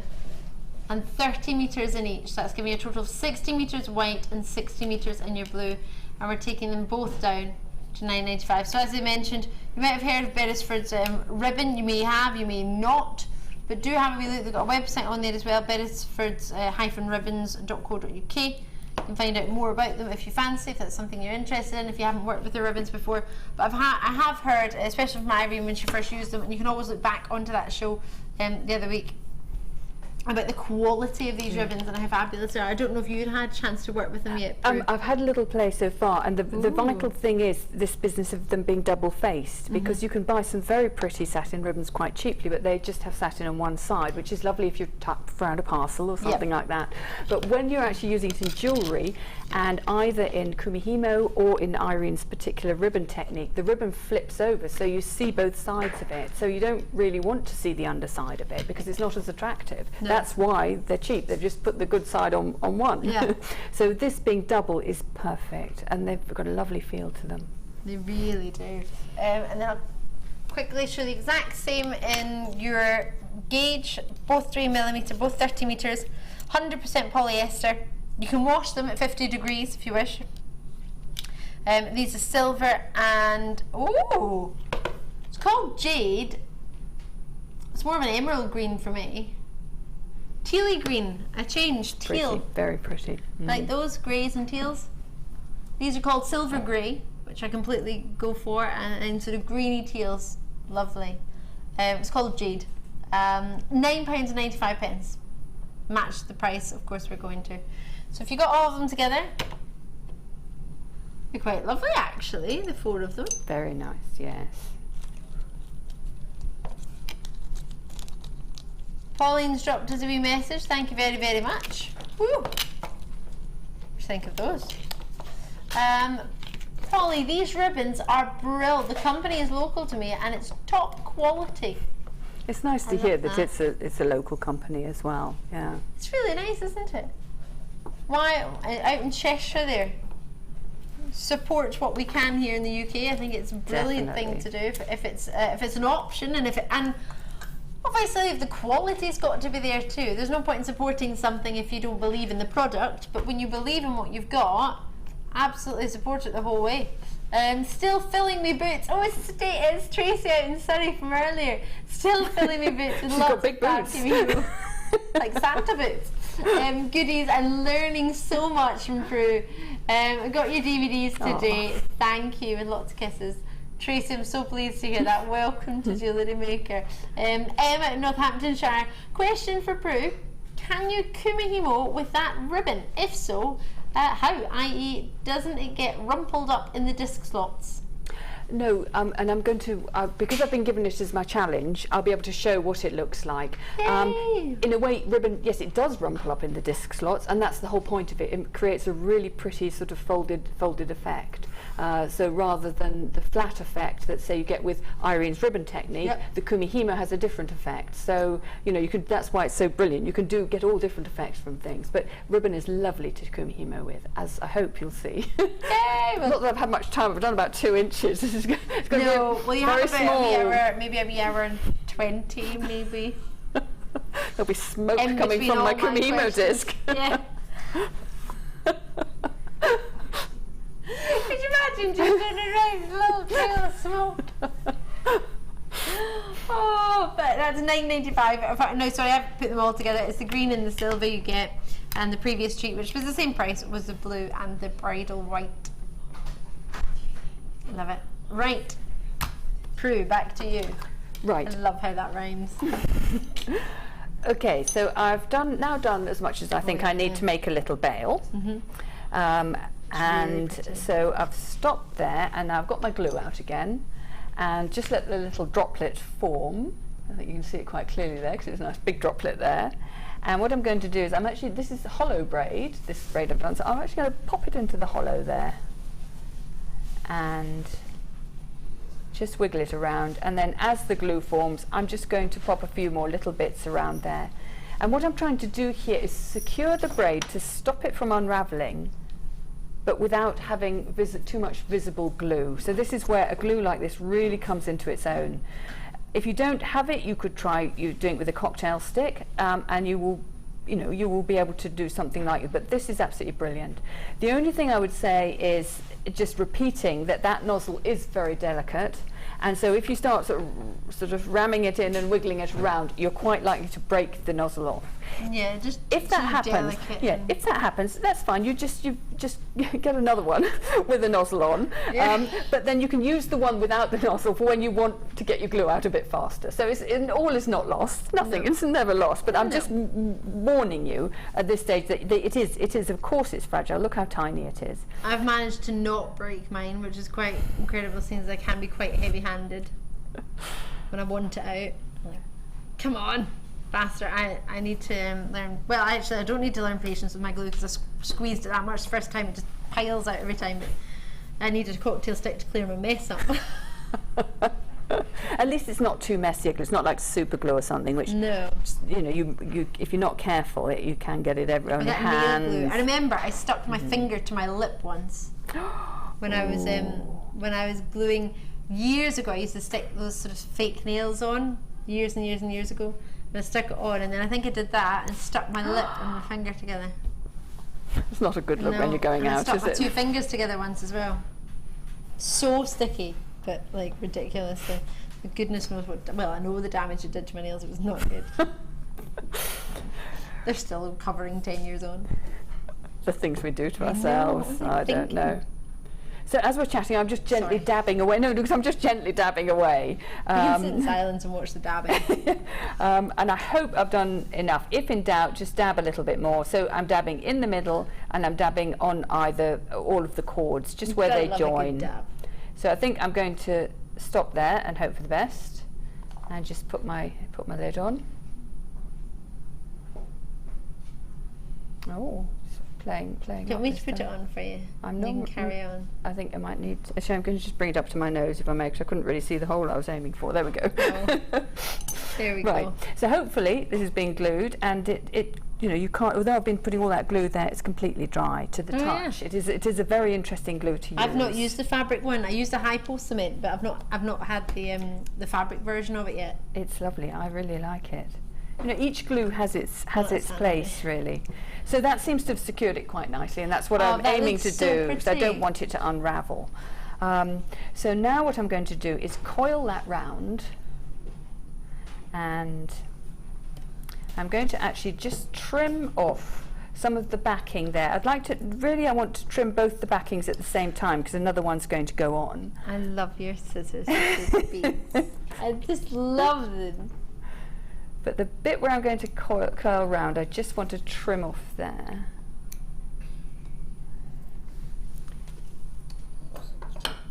You have the chance to make it a little bit neater, but because I'm going to bring the cords round, I need to get rid of that bit. There we go. And now what I do is separate the cords out again. So I've got them in their 3 colours on either side. And then join them together with the chevron one in the middle, and just the first bit, because they're coming from different directions, they're not terribly willing to do that, but that's fine because that's coming from the back. So then what we're going to do is we're going to bring them round, and I decided on the one I've made to make just a little swirl on each side. With soutache you can do as much or as little as you want, really. Can I move you just a little bit? Sorry, yeah. Perfect, thank you. I think that board's got a mind of its own.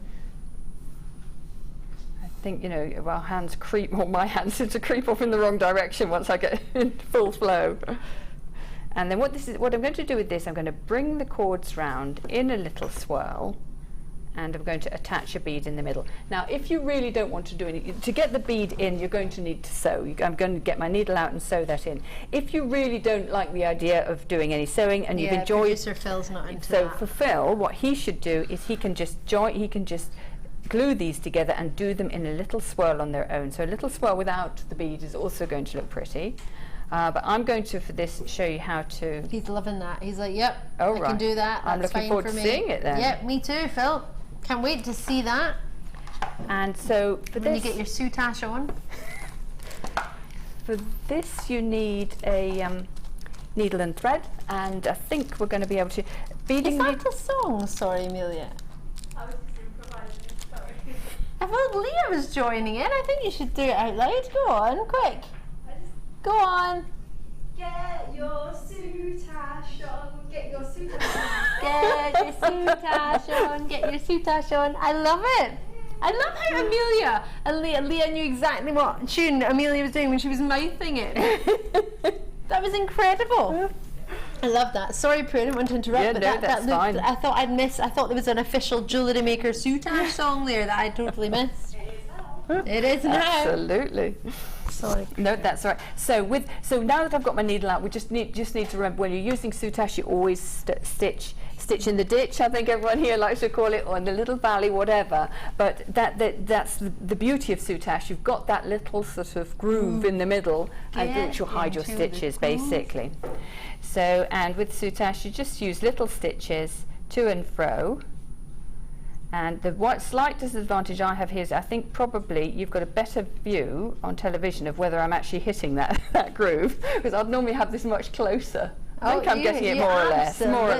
Right in the groove there. Because I'd actually be sewing this right up close to my nose. Yeah, you've normally been doing it from a distance. Yes.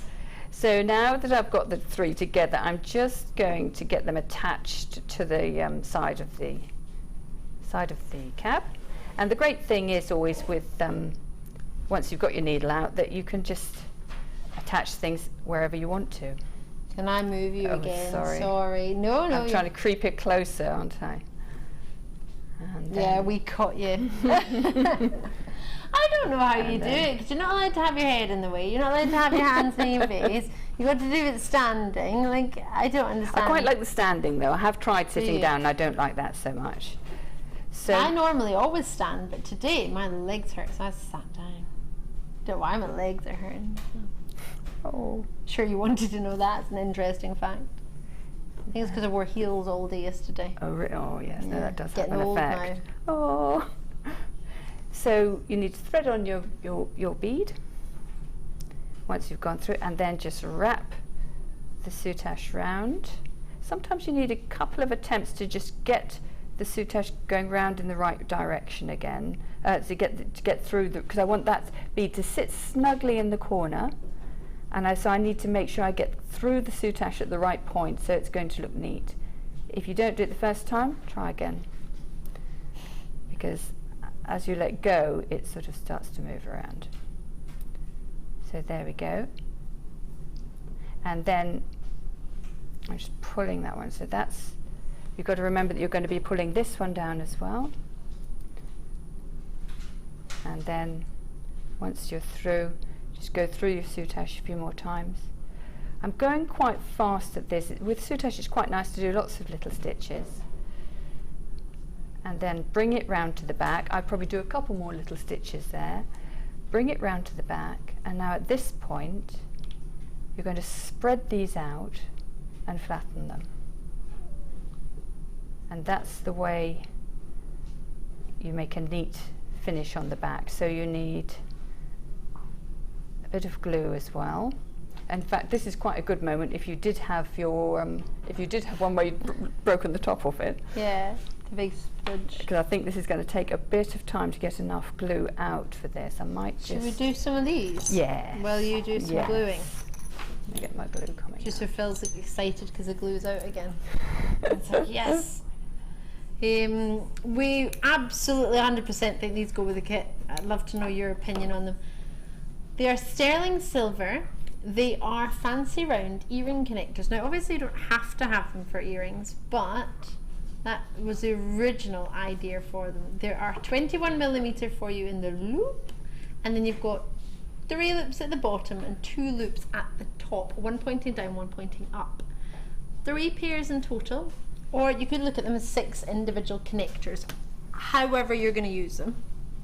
Would you expect per pair $6.95 a pair? They are sterling silver. They're not plated. They're not brass plating or copper plating, which would be lovely.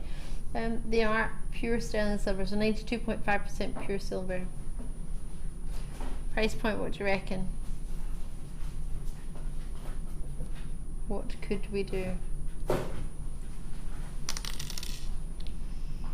$9.95 as an addition? What do you reckon? Very nice. They're so pretty, aren't they? Yeah. I'm 100% with you. I've not seen anything like them. If you put them with the toggles from the first kit, from the second kit, sorry, there, they would look great, wouldn't they? So you get 3 pairs or 6 individual ones, depending on how you would use them, depending on what it is you would be doing with them. Whether you wanted them as sort of an asymmetric connector, you could have 3 individual strands coming round, and they could all come round and meet to one at the other side. Have as a feature, it is a piece of sterling silver. There are 21mm sterling silver each. When was the last time you saw a silver sterling piece like this as a connector, or have you never? Is it the first time? Do you fancy trying this out? You could have them attached to a shepherd hook. Easy peasy as pie. Do you want me to do it for you? Find a shepherd hook somewhere. Try not to fall off my chair. Oh, there's... Oh, sorry, there's lots down here. Everything but what I'm looking for. I'm finding t-shirt, knitted t-shirt yarn. Ooh. I'm finding everything down here. But not necessarily what I need. Ooh. Gosh, how many head pins are in this box? Oh, head pins, I've been shepherd hook. There we go. Took me a while, but got there. Wow, they're nice. Sorry. Obviously some gems that were shown the other day. Right. Now this is going to be really, really technical, so I really would watch this really carefully.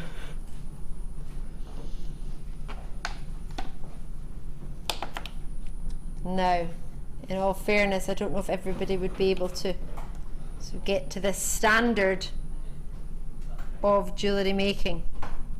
But one day, when I was younger, when I used to aspire to something like this, you might get to that stage too. That is really, I mean, there's a lot of technical... The pinnacle of jewellery making. Do you think? I really think, I don't understand why our manager Scott won't let me fill in when guest designers are off.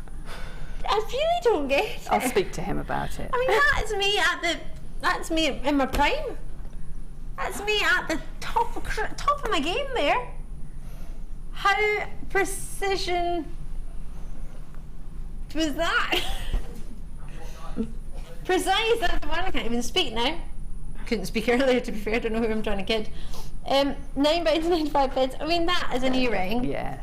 It's not really, the way that the holes are set there, it's perfect for attaching to a shepherd hook. Yes, and I mean, just lovely. I mean, everyone's got lots of little gemstones, little dainty ones that they'd like to use. And often when you get a strand, the very tiny ones at each end would be just perfect for that, wouldn't they? Like the ones I was scrabbling around my living room floor for this morning. Yes. Perfect. But yeah, should we do some sterling silver earring findings too? Oh, you could have given me them and I could have done it at the... A lip. I don't know if I can attach these, can I? I'd need a wee jump ring. These have pretty flowers. So I would need a wee jump ring. I mean, that's another level of jewellery making to go there. But these have, you could have, oh, that would be really pretty, wouldn't it? The shepherd hook with a flower. And then you would get a wee jump ring. Is that what you would suggest? Maybe a wee jump ring? Yes, yes, that'd be lovely. It all depends on which way round you want it. So a jump, if you want it round so it's facing you, or round as a hoop the other way, really. Oh, a side hoop! Well, that would be cool. So the jump, the jump wing will help with the orientation of that. Ooh! You can do both ways. Oh, I love that idea. So you get 3 pairs of these, and we're only looking for $7.95 for the 3 pairs, not per pair, for the 3. So you're sterling silver shepherd hook, and it's got a flower. They're cute, aren't they? So if you got those together, that could give you 3 pairs of sterling silver earrings for £18. Was it $9.95 for the other ones? Yeah. So £18, you could get 3 pairs of earrings. All you need is a wee jump ring. Well, 6 jump rings. Love it. Prue, back to you. Right. Okay. So the point we've got to, we've done a little loop on the front with the bead in it, and then on the back, I trimmed off and put a little bit of glue there and stuck them down. So we're going to put some backing on the top of that, so that doesn't matter. You need to repeat that for the other side. So again, sew through your soutache, through the bead and back, loop it round, and then bury those on this side as well. I'm just going to snip those off so that they don't get in our way, but you will have actually worked them round.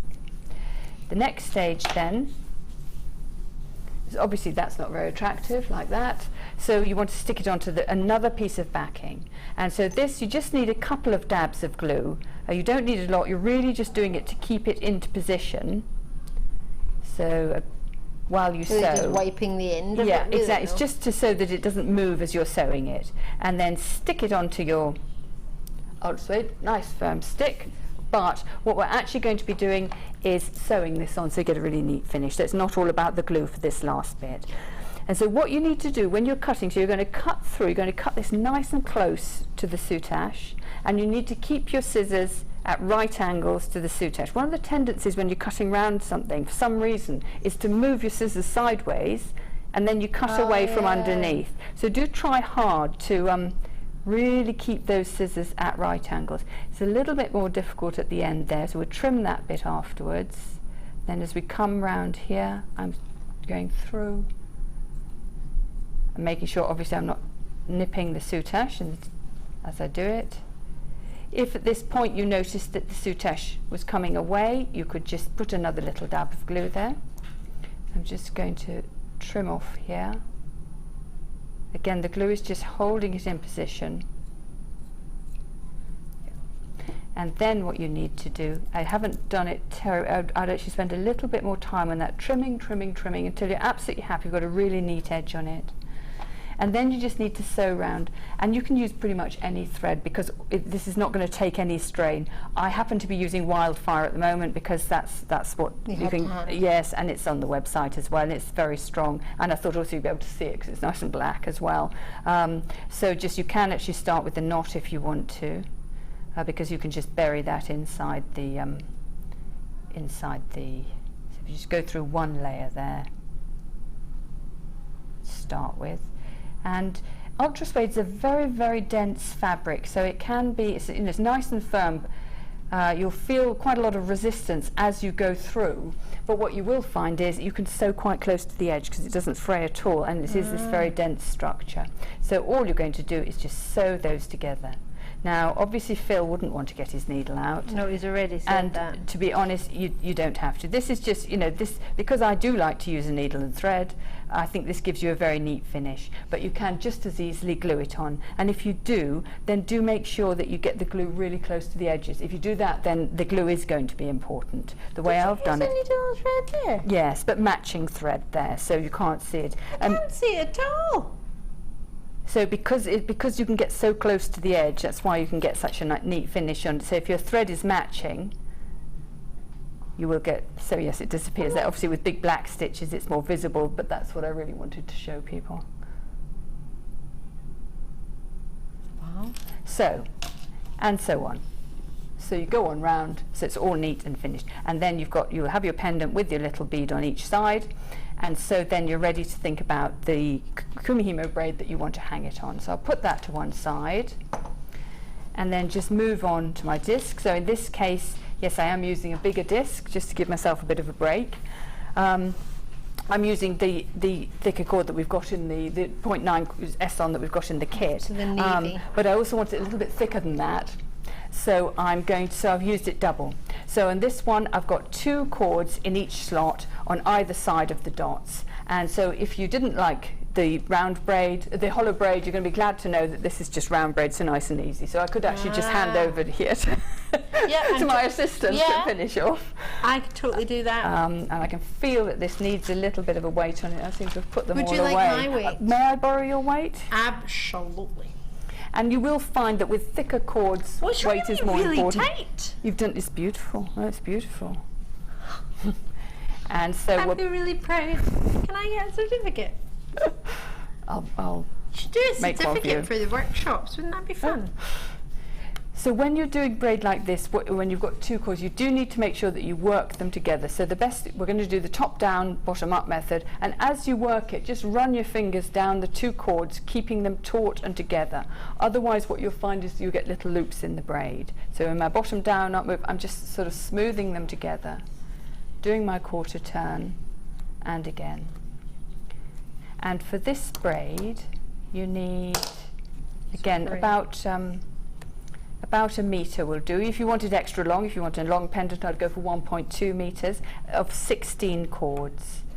So that's where it's great having these Eslon cords with so much on the reel, because you do use a lot of cord in Kumihimo. There's no doubt about it. And with the ribbon, that's why it's great that it's on so much on your reel, because a metre of cord won't get you very far with Kumihimo. And you'll find that this makes up nice and quickly. Oh, I feel a bit of a race coming. I feel with you beside me. Sorry? I feel like I'm racing you now because I'm beside you. We're both working away on our Kumihimo. Oh, I'm really slow. Oh, you're good. Very good.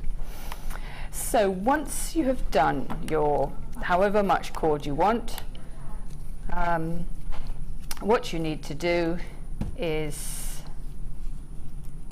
remove the braid from the disc, and what I'm doing is I'm pinching from underneath so that nothing can unravel, and then as quickly as possible tie it all in an overhand knot, and make sure that knot is right at the point where the braid is forming, so that you trap it all and then pull it nice and tight. Doesn't matter that it's not neat at this point, because there are a lot of cords to pull tight, because we're going to snip that off. It does matter that it's nice and tight, so that's going nowhere. So the next thing then is, as on the previous demonstration, what you need to do is do a little binding here and pop a little bit of glue on it so that you seal it, and then you can trim off the end.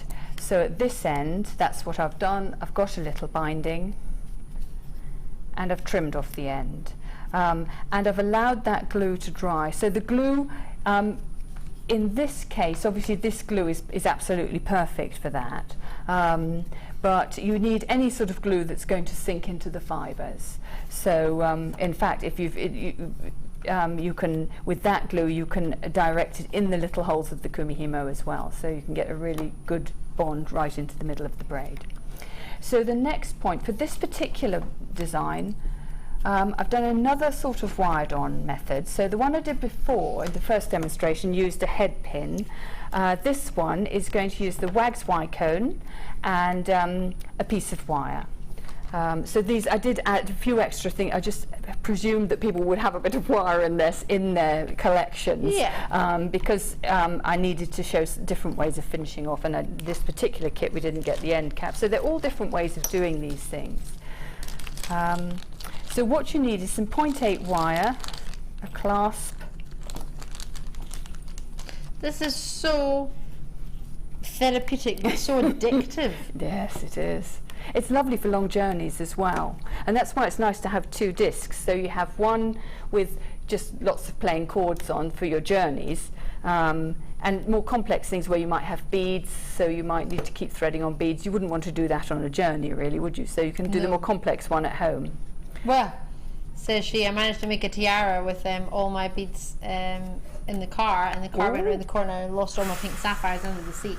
Oh, there are a lot of gemstones. You leave a trail of gemstones, don't you? I do, but I've worked out if you get a hoover, somebody told me this, hoover and put like a pop sock over it. Yes. And hoover it up, then you can get back all your gems that you lose.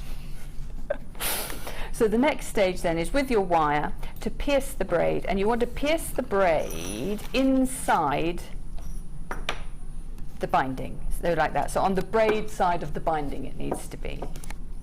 The great thing about wax wire cones is you've got lots of space to hide everything. So then just turn the wire, bend the wire up like that and twist it over. Again, you can use pliers if you want to. And then just trim off that last little bit.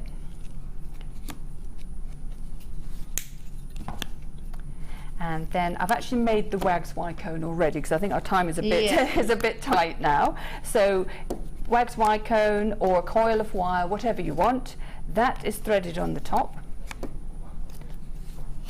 And then to keep it in place, Phil's really intrigued as to what you would have done before the wax wire cone was invented. A coil. I would have just used a coil.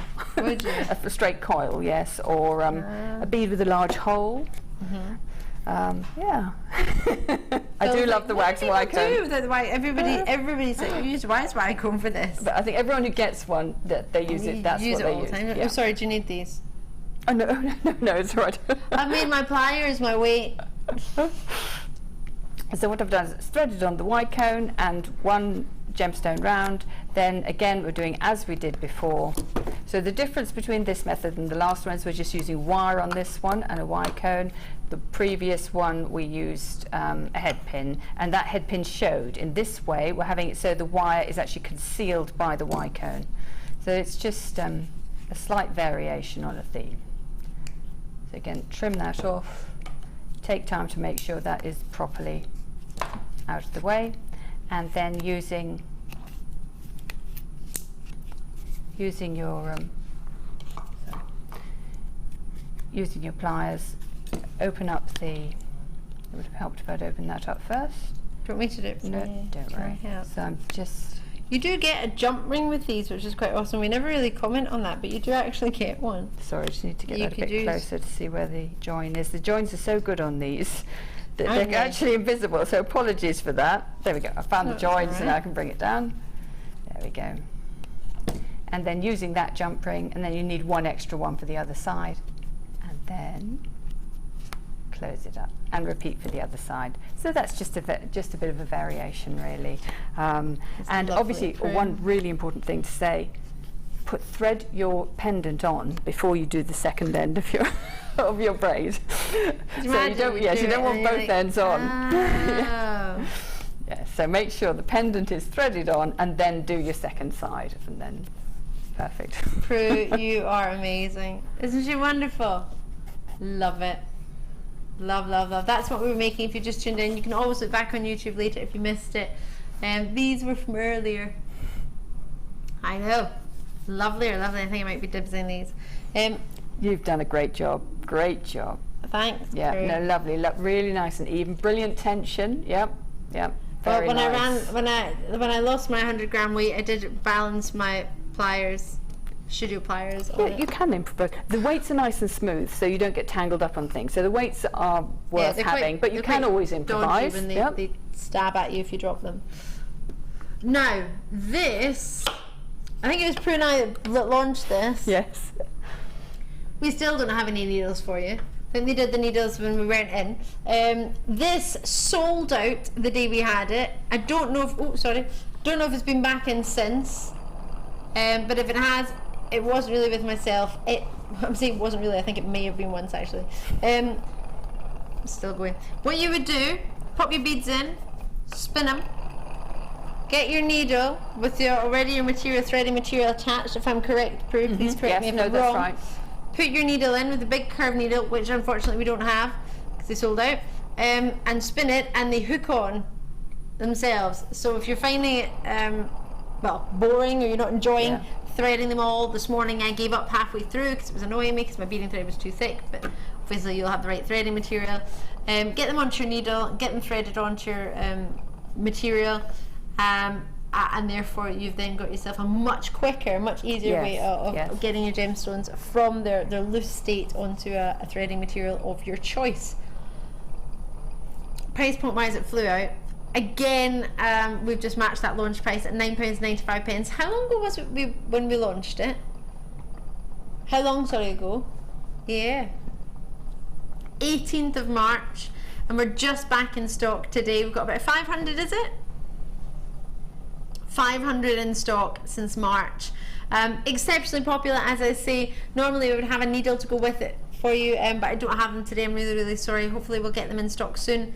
You've got a 30-day money back guarantee on everything. Got a wee message coming through from Leanne of Bracelets and Bling. Hi Leanne, you're out in Devon. This bead spinner is £15 in that hobby shop. This price is brilliant. Even if you add on post and packaging, if you haven't already joined us today at £2.95, you're still under your £15 if that's the case. Thank you for taking the time to drop us a wee message on that. I just love it. It's really nice and robust, and it's really well balanced, isn't it? Because you've given it one spin, and it's just kept on and on and on, showing that it is a really well balanced piece of equipment. The first one I ever came across was a plastic one many years ago, and it completely put me off because I just couldn't get it to work, because it would just, you'd spin it and it would stop as soon as your hand was off it. Absolutely, it would start, but then it wouldn't be fit for purpose. But it's still going. Look at it. I've not touched it, and it's still spinning around. And that's what you want, isn't it? So if you wonder what we're looking at, we're both looking at the television screen that shows us what you get to see at home, which is basically we're watching ourselves on television. Really, is what we're doing. Sometimes I forget I'm on TV. I just think I'm chilling out at home, and then I realise, oh, that was my hand that was there. I just moved my hand. Right, we can have a really, really short break before the 4 o'clock challenge. It's not just a challenge for myself and the team, it's also a challenge for Prue. Because Prue is going to have to try and work with some ribbons and do some magic, so you may see some steam coming out of her. I love that. You might see some steam coming out of our Kumihimo board over the next hour. But join us on the other side of a very short break. We look forward to seeing you for our 4 o'clock challenge.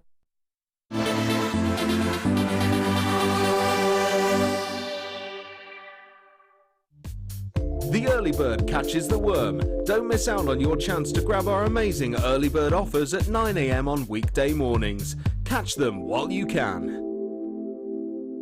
Here at Jewellery Maker, we love seeing your jewellery creations, learning about your inspiration and reading your blogs. If you write your own craft or jewellery blog, then we'd love to hear from you. Simply tweet us at jewellery_maker UK with your blog link and we'll be in touch.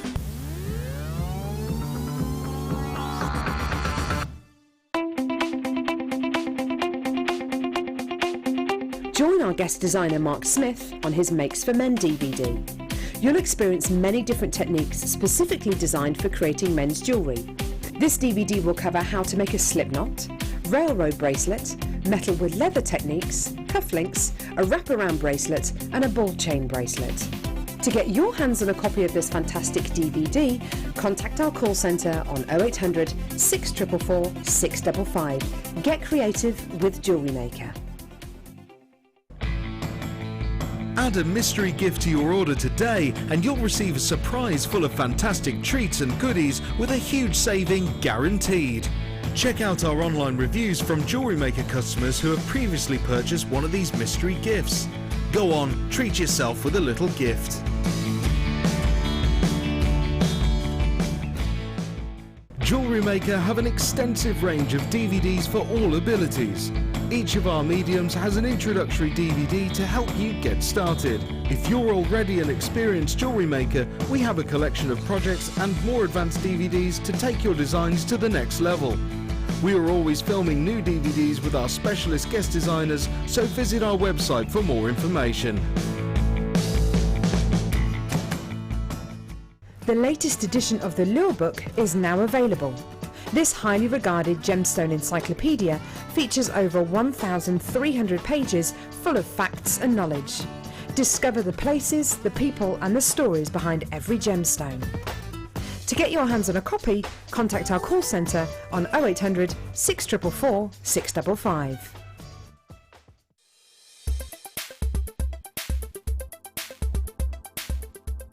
The original round brilliant cut was developed in 1919 by Marcel Togolski. This development ensured the maximum amount of light which entered the stone was reflected back. This means this particular cut is the perfect cut for something like a diamond, where you want to ensure the maximum amount of light is returned. The facet arrangement includes 58 facets.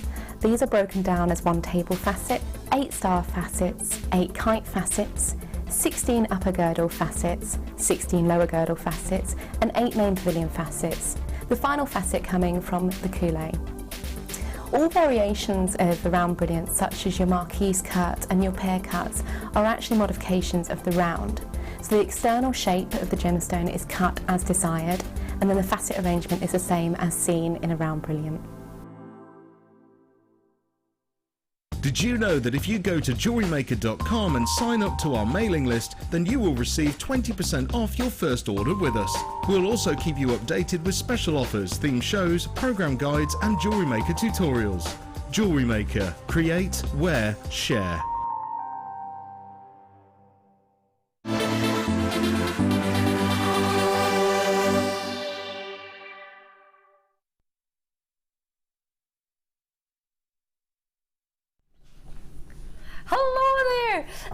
Right, 4 o'clock challenge. I'm Ellie Defoy. It's really fabulous to have your company, and it's also fabulous to have Prue still with us. Bless you. You've got a challenge. You've probably got about 10 minutes to do it. Don't panic, not 10. You've got till till we go off at 5 o'clock. I'm working hard. She's on it. Yep. And I'm like, literally, there is steam coming out. Right, lots and lots to bring you in a really short space of time. So my challenge is to bring you as many. Now we always tend to do this at 4 o'clock. Phil is a superb producer, and what he's done is bring you brilliant treats with a mixture of bundles, so things that have been put together because they're really similar quantities, if not the exact same quantity. Price point wise, you can reduce the price by putting them together, therefore making it an easier option, an easier sort of no-brainer thought a lot of the time, which means we can have them allocated quicker, which means we spend less time on them, therefore we spend less airtime, so therefore saving money, but also losing it at the same time. So it kind of balances out if Phil has done his maths right. If Phil hasn't done his maths right, then the lights will probably go off and we'll all go home. So we'll soon find out. Right, first of all, I'm going to be bringing you, what do you reckon? Starry thread? Let's do it. Phil, I'm sorry, but you have got Christmas here. Come on. Full on Christmas sparkle. Is it or is it not? This to me just looks like, makes me think of elves. Oh yes. Do not lie. There is a am I allowed to tell people this? A Christmas Day show on the 25th of July, apparently, says Phil, or he's winding me up. Are we in that day? 20th of July I'm off, 21st of July I'm off, 22nd I'm in, 23rd I'm in. I'm off! It's a Sunday then, I think. Well, there we go, in advance. You might not, but I'm thinking the red and green, and with a little bit of a gold sparkle, is making me think of Christmassy. That one in the middle is these two mixed. It doesn't really look so good on the television because I can see what you see, and it doesn't, to me, look anywhere near as fabulous as I think it looks in real life.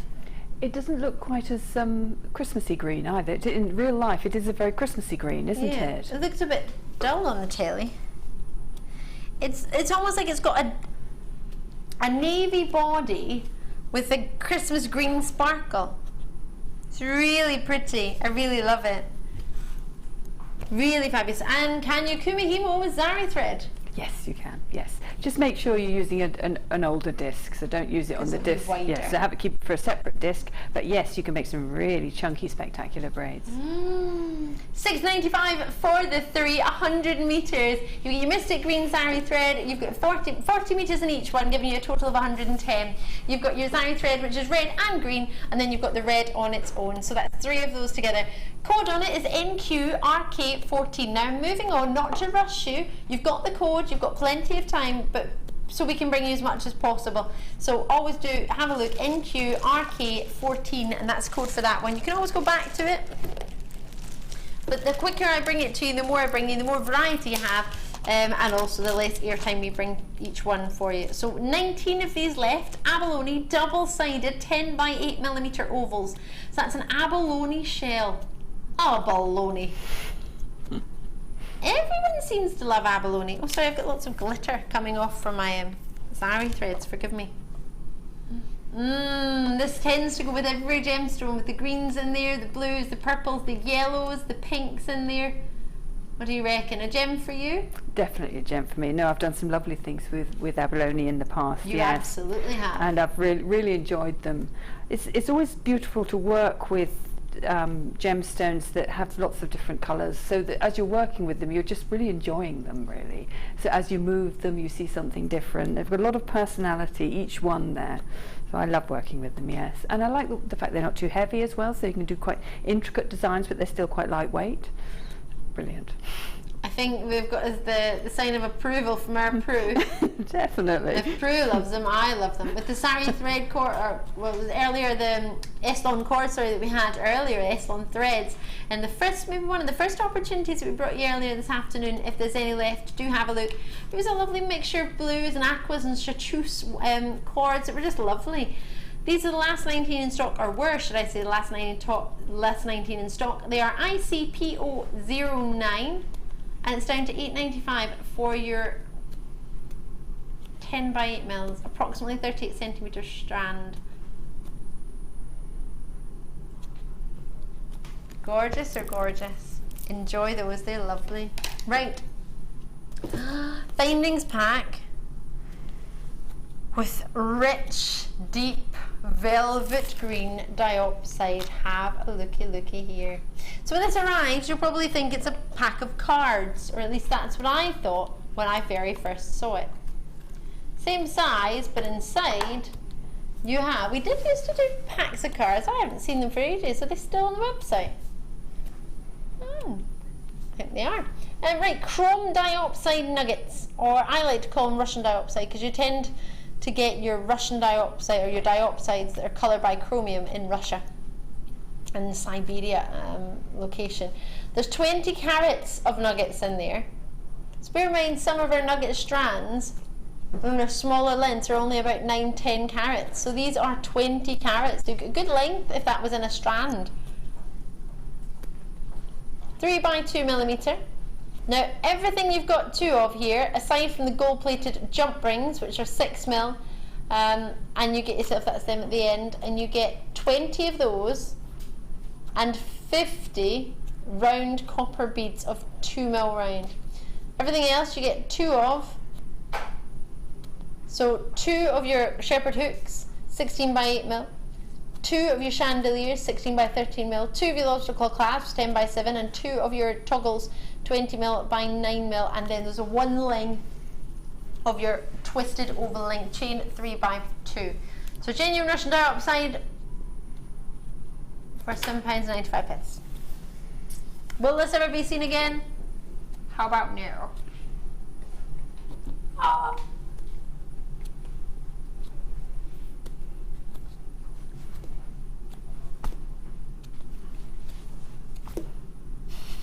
It's not a massive cut. If anyone else, sorry, I mentioned it yesterday, but if anyone has noticed today, I do apologise for the monstrosity on my arm today. I've managed to burn myself very sillily with a tray yesterday, and I got a little burn on my arm. Yeah, so I do apologise for that, but I've not cut myself, no. Although it's blooming sore. But there we go. Oh, sorry, there we go. Oh, it's fancy wee cheeky bundle. What's a bundle? Well, a couple of strands that we'd normally sell individually, selling them together, but it doesn't need to be strands, it could be fine, it could be anything. 3 strands? 3 strands of mookaite coming your way. Love a good mookaite. Mookaite always makes me think of autumn. It epitomises the colours of autumn for me. Yeah, oh definitely, yes.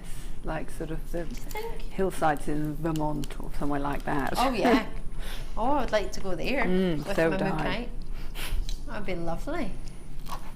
So you get 3 strands. Let me just... 38 centimetres approximately in length, 4 mils, 6 mils and 8 mils round. So let me get them into order for you. So many lovely colours. Some of them remind me of mustard. Some of them remind me of rhubarb and custard. Some of them remind me of cranberries, mushed berries. Lots of different thoughts with these. What do you reckon we could do for your price point? £2.95.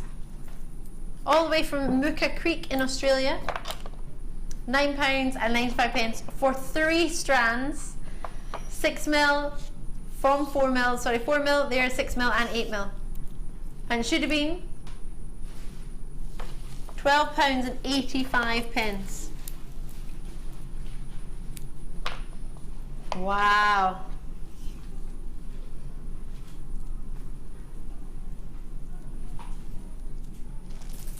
£6.95.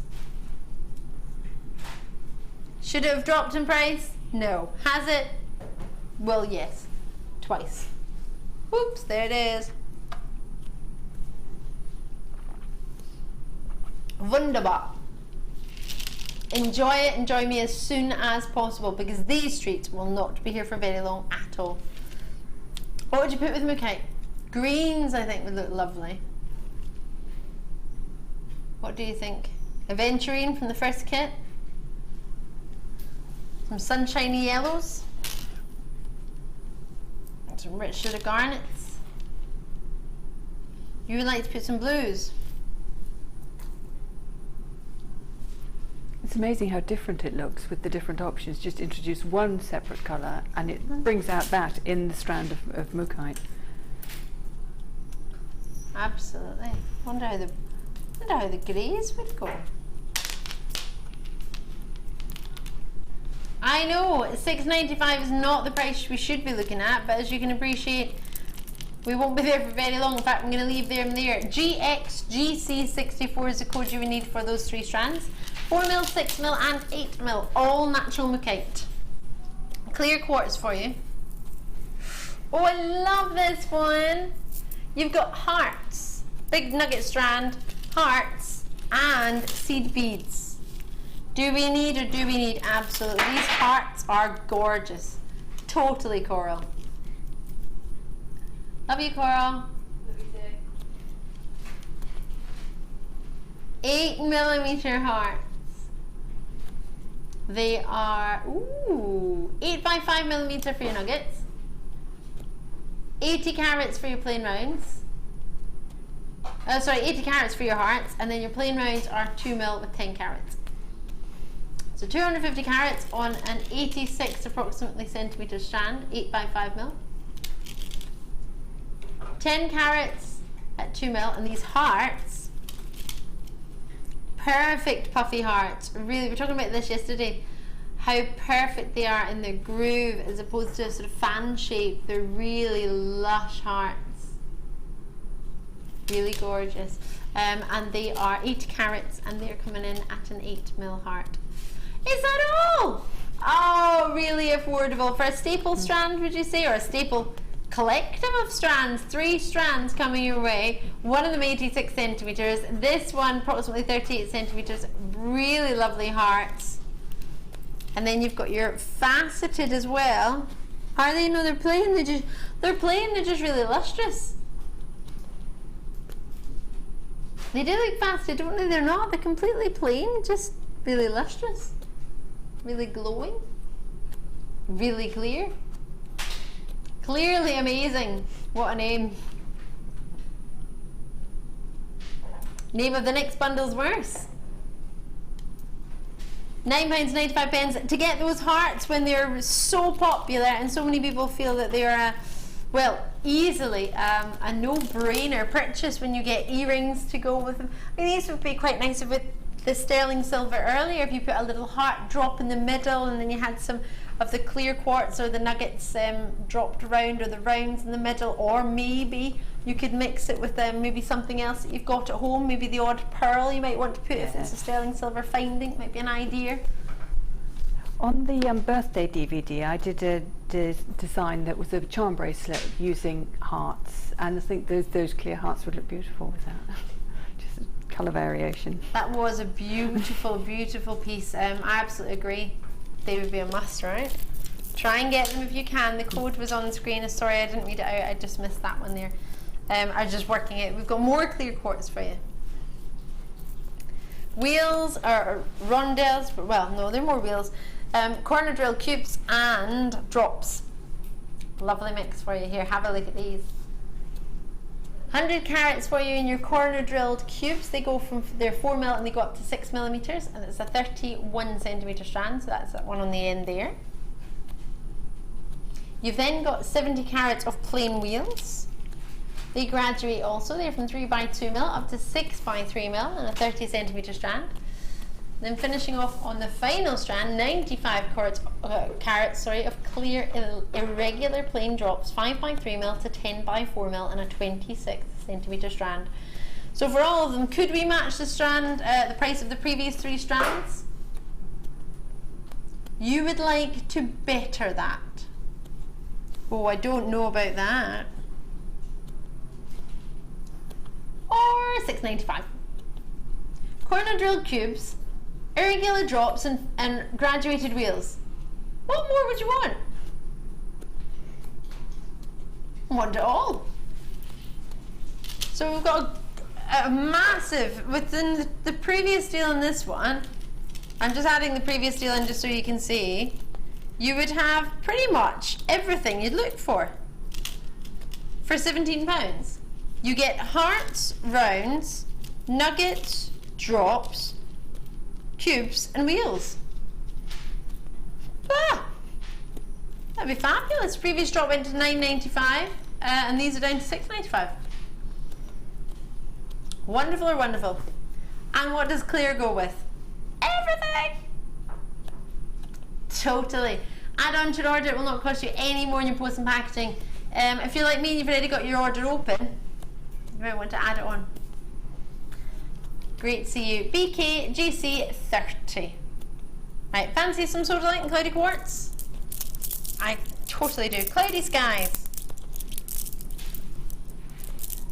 Love these. I was speaking to someone who was in Scotland the other week and they said, Ali, the sky in the morning was the exact same as the sky at night. It was just a cloudy sky all day, all night, didn't change. Love this combination. What do you think of these two together? It does look like a little bit of a mini storm, doesn't it? Oh yes, yes. There could be storms tomorrow, aren't there? Sorry? I think there are going to be storms tomorrow, aren't there? Oh no, that's all of our days off. We're all off tomorrow. No! A hot storm. 2 days of sunshine. Of course we've got to have a storm. Oh no, Prue, no! On my app of the weather variety, it told me it was going to be hot tomorrow. Maybe it's just London. Maybe we're the ones getting storms. No, I'm going to London! Oh no! It's my friend's little boy's first birthday today and I'm going to see them tomorrow in London. Weather forecast, where for? Scotland. 34 degrees tomorrow and sunny and cloudy. Thursday is stormy. Oh, sorry, there we and go. 25 degrees. There we go. But we all know how inaccurate my weather predictions would be, so I wouldn't listen to me. But if you sing a song and wear your sunglasses, it brings the sun out. Oh. I did it the other day. So, ooh, did you all do that to distract me? Totally did, didn't you? £7.95. Cloudy skies. You've got 10mm rounds in your cloudy quartz, and then that's 230 carats of sodalite to go with that as well, a 10mm round. So both the same size. Faceted for the sodalite, which is this one. So delightful. It's the sort of blues and the whites, quite nautical in its colour. And then the one next to that, that's the grey cloudy quartz. Sorry about the itchy hand there. 270 carats for those. So together you're getting yourself a total of 590. Oh, sorry, forgive me. Yes, 510 carats. Lovely, lovely for $7.95. Again, you can add to your order or not, whichever you prefer. But do try and check that out. Right. Cloudy skies to ray. I thought you said razor sunshine there. Rays of sunshine. Is that a citrine? And lemon quartz together. Is it? Oh, these drops are going low. This will be lovely. When do we get citrine in time for November's birthstone? Plenty of time we are. So we've got this just now. You can get making for November. Yeah, that's ideal, because so often you think about the birthstone way too late, then you don't have time to plan it, make it, and all the rest of it. Yeah, it's no excuses now. Absolutely, and this year has flown by. So I can't believe it's July tomorrow. Isn't that unreal? We've got I can't believe halfway through the year. No, well, more than halfway, yeah. Should we do a really low price to celebrate? Length on them, 24 centimetres for the citrine and 36 centimetres for the lemon quartz. Lovely together at £6.95. Just add a sort of natural citrine drop to your jewellery, maybe with a wee pearl. That would be quite pretty. Mm-hmm.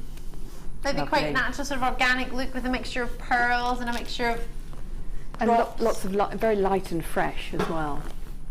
I like the sound of that. Light and fresh. You could do a sort of lemon meringue idea jewellery, sort of whites in there, maybe the white coral from earlier. That sound good? Maybe a little bit of smoky quartz with like the crispy top of the perfect. Crispy top of your meringue. A meringue. I feel quite hungry now. Do you? I'll talk about cake. I remember we went out for a meal. Sorry, the code on this is MEGC45, MEGC45. You get both of them for £6.95. When I was out many years ago with my mum, I can't really remember the full story because this is going to be a rubbish story, but I remember my mum was asking for some meringue to have with her dessert, for her dessert, and I don't think the person heard her correctly, and she said, oh, some meringue, and they said, whatever had happened, they hadn't heard her. She went, meringue or a meringue, as in, or am I wrong? But in Scotland we would say ma for my now and again if we're speaking really quickly, and rang for wrong, so we say a meringue and a meringue. And the women was in their fits laughter for about 10 minutes, and I was going, what's funny? I couldn't understand it. A meringue. I think that's how the story went. Mum, forgive me if I told it wrong, but I always tell the punchline before the story anyway. So right, next in the glass jar. Can I just put my hands up and say I did not mix these? Rose gold and yellow gold. It wasn't me, Coral. Totally wasn't me. Who mixed the rose gold and the yellow gold? Should I separate them for you now? Yeah. I spent one evening trying to separate, was it like 100 or 1,000 crimps? The silver gold and rose gold all mixed together, a 3.1 by 1 mil or something. They were redonkulously slim crimps, and we had to separate them all, and by the end we just gave up and put them all in the guest designer's box. Took so long. So I've got rose gold sterling silver crimps and yellow gold sterling silver crimps. So they're plated. If you're thinking, well, are they rose gold or the yellow gold or are they silver? So they're a bit of everything. They're all gold in colour, whether that be yellow gold or rose gold. They are all based with a silver base, and they are all 2 by 2 mil crimps. You get 50 of each. Is that all? Oh, the price is going to be really, really fab. Gosh, I can't even tell with my eyes what ones are what. They're so lustrous. $6.95. Did you have crimping pliers the other day? Maybe you've got them. With these, you might not want to use crimp covers if you've got your crimping pliers. You might want to do a nice, cute sort of lock yourself. Lock, like a little cube almost you can make with it, can't you? Join me on the phone lines if you see something you fancy, in particular if you're after crimps, because we don't often do just crimps. We tend to do sort of lots of other bits and bobs with them, but if you just want crimps, that could be quite frustrating, couldn't it? So now is the moment where we've just got the crimps, so do take advantage of them. So we have them in yellow gold, as you can see, and rose gold. The 2 mil hole is quite sizable. I don't know if you can see that there. It's quite substantial, isn't it? I'm getting there, Coral. I'm nearly done. Phil, was it you that mixed the two? Oh no, I put gold in the middle. Maybe. That's a yes then. It was a nightmare. You can't blame hay fever, Phil. All right, you can. It's allowed. Bless our producer, Phil's got really bad hay fever today. Is your hay fever worse than usual this year? Or do you not have hay fever? Phil doesn't normally have it. I usually have it. Mine's all right this year. It's a bit worse than usual, but it's bearable. I'm all right there. I'm not like I usually am. I'm not a sniffling wreck. Usually I've got my eyes running and I'm sniffling like there's no tomorrow. I'm just sneezing a lot more and my eyes are really itchy in the mornings. What a wonderful topic. Is it got anything to do with crimps? No. But sometimes Phil feels he has got crimps in his eyes. That's the feeling hay fever gives him. Wow, that's an interesting one. I've nearly separated them all, Coral. Hold on, hold on. I'm totally nearly done it. Look, look. Get in there. Hold on. Done it. Done it. Thank you. Only gone and done it. Yay, well done. Please don't trip over with the board. Phil, don't trip her over with the board. Right. Barrow. Barrow. Basil faulty? Faulty towers? No? Okay. Barrow. When was the last time you saw beryl and drops? Well, it was quite a while ago because I haven't gone barrel for ages. And you do it every time, do you? Yeah. Oh, right. Absolutely, Prue. You've got to have a catchphrase for every gemstone, haven't you? To be fair, I think I do. I've been here that long that it's just become a habit now. Like second nature. You know some habits that you just do all the time, some that you force? Well, it's not, it's just natural. All the time. I had to stop myself in a really expensive jeweller's once when the man was telling somebody about the bezel on his watch and I walked past and I wanted to go bezel. And I was like, don't, Ali, don't. You're lucky you're even in this jeweller's, be quiet. Right, £19.95 for beryl. So genuine beryl, do you know what a beryl is? It's a part of a family, a lovely family, coming from the Greek word berylos. It is a gemstone that has a vitreous luster. Part of the members of the family are morganite, goshenite, emeralds, aquamarines. They're all beryls. Golden beryl, absolutely. So price point for a gemstone, which used to be the original traditional engagement ring, the aquamarine, the emerald that's in the big four, the top four that everybody knows and loves. Morganite, it's a relatively newer gem on the scene, launched by Tiffany's & Co. I thought it was waving to you. But waving to me to wave to you. £9.95. Join us as and when you can. That's £10 off. Did you communicate with Thora to distract me with Sheila so that I wouldn't see that price? Jokers! There's a gorgeous goshenite. Did you see that one there? Goshenite is your white, sort of, but it's got to be eye clean, really. Look at the blues. I mean, it's very, very instantly recognisable, the different gems on there, isn't there? So they're all the same family. They've all got their own little, I guess it's like the royal family, isn't it? The royals, but then you've got sort of the Duchess of Cambridge, you've got the Duke of Edinburgh, you've got their own little, it's like these, you've got the Emeralds family, you've got the, is that a good analogy or not? Yeah, really? yeah, it kind of works, yeah. Works for me, in my head. You've just got multi-beryl for £10, grab it while you can for 85 carats. I'm going to have to leave that there because we can't afford to look at that price anymore. But it's still available on the webs and on the phone lines. Right. Glorious Sunset. Garnets, totally natural. Citrine, quite possibly totally natural as well. under £10. Citrine is heated. This is wrong, right? Surely this is not happening right now. Really? Oh wow. Genuine rhodolite garnet. So coming from the Greek words for rhodon and lithos, which means your rose stone.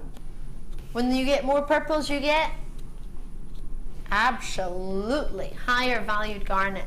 Can I just check with you, Producer Phil? Can you remember the name of the person who messaged in earlier, Romero Rivero? It was Emma from Greater Manchester. Did Emma from Greater Manchester send us her customer number? Emma from Greater Manchester, please send us your customer number. I want to send you something. If you were the Emma from Greater Manchester that got Romero Rivera right, don't just pretend you're Emma from Manchester, because that's mean. You're gonna £12.95. Are we? Oh, we gotta go. We gotta go. Apparently there was a dating show where they used to sing that, and if the lady didn't like the man, or the man didn't like the lady on the dating show, they pushed them in the water. $6.95. Do you remember that? You gotta go. You gotta go, and then they would push them. I don't remember that, no. Do you remember? What was it called? Man oh man. Was it the women that pushed the man in the water? They walked past them, they was like, will I go on a date with him? Will I not? Push him in the water. Can you believe that? Well, that's like we've just pushed these in the water. They're now down to $6.95. Nobody wants to miss out. And don't start looking up that TV programme. You'd much be better off getting these and then looking it up. I'm going to see if I can, I'll find it on Facebook, or the U of the tube, and I'll put it on Facebook for you later. If I can. You've got to be quicker than that for garnets and citrine. They're birthstones of January. I know they're in a nugget form, but sure, nuggets are still wonderful. It's not that they're harder to work with. They're actually quite nice to do a wrap top on. Yes, and I think you get the full beauty of a stone in nuggets, because you've got in one nugget or another, you've got every element of that stone, haven't you? That should be in a catchphrase, one nugget from one nugget to another. I love that. I love it. You've got to get this. You've got to go for this. You've got to treat yourself. On the phone lines or on the web, we wouldn't vote for this. As jewellery makers at £6.95 working here, you wouldn't vote and think, yes, I want garnets and citrine for £6.95. You wouldn't. It's like turkeys voting for Christmas. It's not going to happen. Right, I'm going to put that back on here. Oopsie. Can't believe you didn't like my joke the other day. Ah.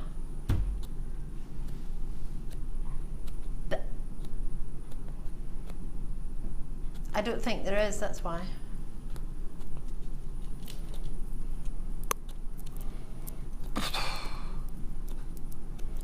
This is amazing. That's because it is. A very special treat for us today. Have a look at this.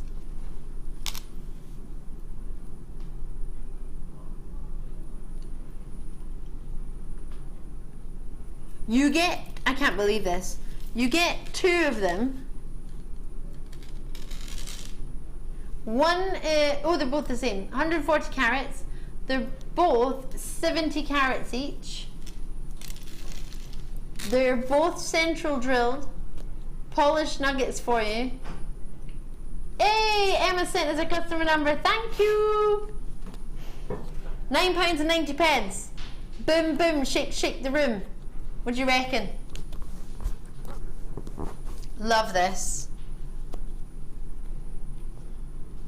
£6.95. I can't even comment on this. In fact, I refuse to comment on this. 38 centimetres in length, nothing to say. Norwegian and naughty is what this is about. And it's it's Treat Yourself Tuesday. I keep forgetting what day of the week it is. Oh. I came up with that, yeah. Kim and I came up with Treat Yourself or Try Us Out Tuesdays. Did you do it this morning? Without me? How very dare you?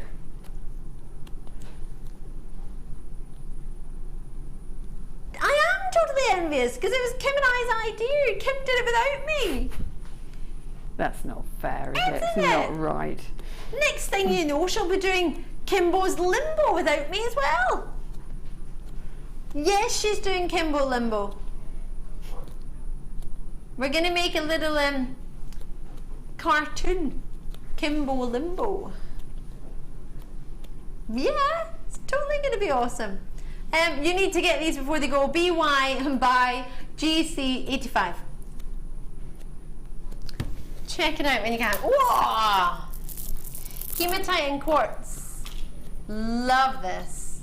Hematite. Hematite.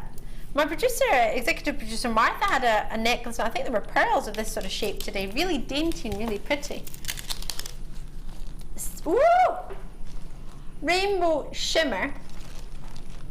Hematite rice beads, which have been coated with a rainbow colour, and green rainbow colour for your quartz rounds at 6mm.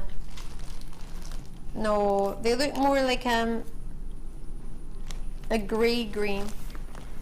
I'm with you there. Almost like a storm. Whoa, like a bubble. You know when you get a bubble and you get all the different colours in a bubble? Or like, yes, or like in diesel or petrol. The you feel those should suddenly just float off, don't you? Yeah, you want to pop them. Yes. So lovely. So you get a strand of each. I've just doubled them over because I wanted to see a wee idea of how they might look if you wanted to double them up. 55 carats for the hematite rice beads. They're 4x3mm with a 38cm strand, and 100 carats on your plain rounds, which are 6mm. £6.95. What do you think? Suit you or suit you?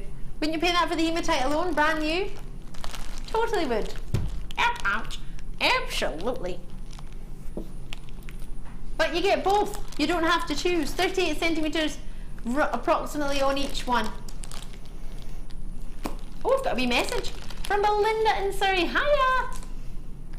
Take your sun cream to London, Ali. 30 to 33 degrees prediction on various weather websites. Have fun. Oh, thanks, Belinda. I'm really looking forward to it. My friend's little boy is a year old. Well, technically today. I'm getting to see him tomorrow. I haven't seen him for months. The year has flown by. I cannot wait to see him. Such a cheeky wee chappy. He's got curly hair. Oh, so cute. Cutest little boy. Gorgeous. Called Noah. Oh, that's a lovely name. Isn't it gorgeous? Little Noah. Love it. I love all my friends, or not all my friends, but many of my friends that have been very, very blessed to have children this year. And all of the baby names, I love all the names of all their children. They're so cute. Max. Little Maxwell, there's little Poppy Ann, and there's little Hazel Ann, and there's little Arthur, and there's Noah. I love it. So cute. So many cute names. Your friends have been very busy, haven't they? Yeah. Making up for me. They're all getting married. They're all having kids. I'm the one that lets the side down. Right. We're fine, friends. Whoa! Oh, I love this. This sounds really, really random. Oh, I can't tell you what this is. I'm going to show it to you. When I was younger, this is going to sound really bad. I didn't do anything wrong though. These are gorgeous. These remind me, they actually remind me a little bit of malachite, to be fair. Oh, they do, yeah. Yeah, I've got banding a bit like malachite. They're like sort of striped agates. Really, really, it's like a lustre, glowy malachite, because malachite is sort of opaque. You don't tend to get any transparency with them, but they've got like a hint of transparency to them. These 12mm rounds, 340 carats. I haven't seen anything like them with your agate, green banded agate. They're fab, and they remind me. I don't know if you've ever heard of a company, but I can't think of any other companies that will. Oh, it's a glass company. Pilkingtons. That's the one. And they were green. And when I was at school, my dad had been in a conference or something. He came back with some mints, and they were in this really funky plastic case that was all this green colour. The case was gorgeous, it was amazing. And they had these really, really thin mints in them, and I nabbed them. And I had them at school when I was eating them. And one of the boys in class in maths in front of me, his name was Brian, he turned around and he asked me if I could get him, he could have a mint, and I was sure I passed him to him. And the teacher turned around and he went, ooh, and the mints went all over the floor. So I literally put them in my bag and I was like, oh. And then we went to the next class, and that was that, and didn't think anything of it. And the next period, there were police dogs in the school, and everybody's like, why is there police dogs in the school? What happened? Then I got pulled out of my next class to ask me if the boy in front of me had been doing anything dodgy, and I was thinking, what do you mean? And they thought my mints were something illegal. and then they were like, do you know what this is? And I went, yeah, they're mine. And they went, they're yours. And the teacher was like, they're yours? And I was like, yeah, it's mints. And they were like, what? And I was like, taste it, it's mint. Oh. My dad's mint. And then I got in trouble because I nipped my dad's mints. My dad was like, that's where my mints were. Anyway, that colour reminds me of that time in my life, because the packet was that green. It's really weird, but it makes me think of mints. Those greens and those mints. Oh yes, my earrings were from the first kit. I didn't make them, Prue did. I think they matched with the pink in my dress. Yes, no, I think it'll go very well. I love them. Dibs. Am I allowed to dibs them, Prue? Oh, definitely, yes, I'd be honoured. Can I wear them to Zumba? Or tassels? Do my little Zumba class. I'm looking forward to Zumba tonight. Lustrous, juicy. I haven't got another alternative for this for you. It's like, if you love malachite, I imagine you would like the colour of this as well. That's fab, I like that.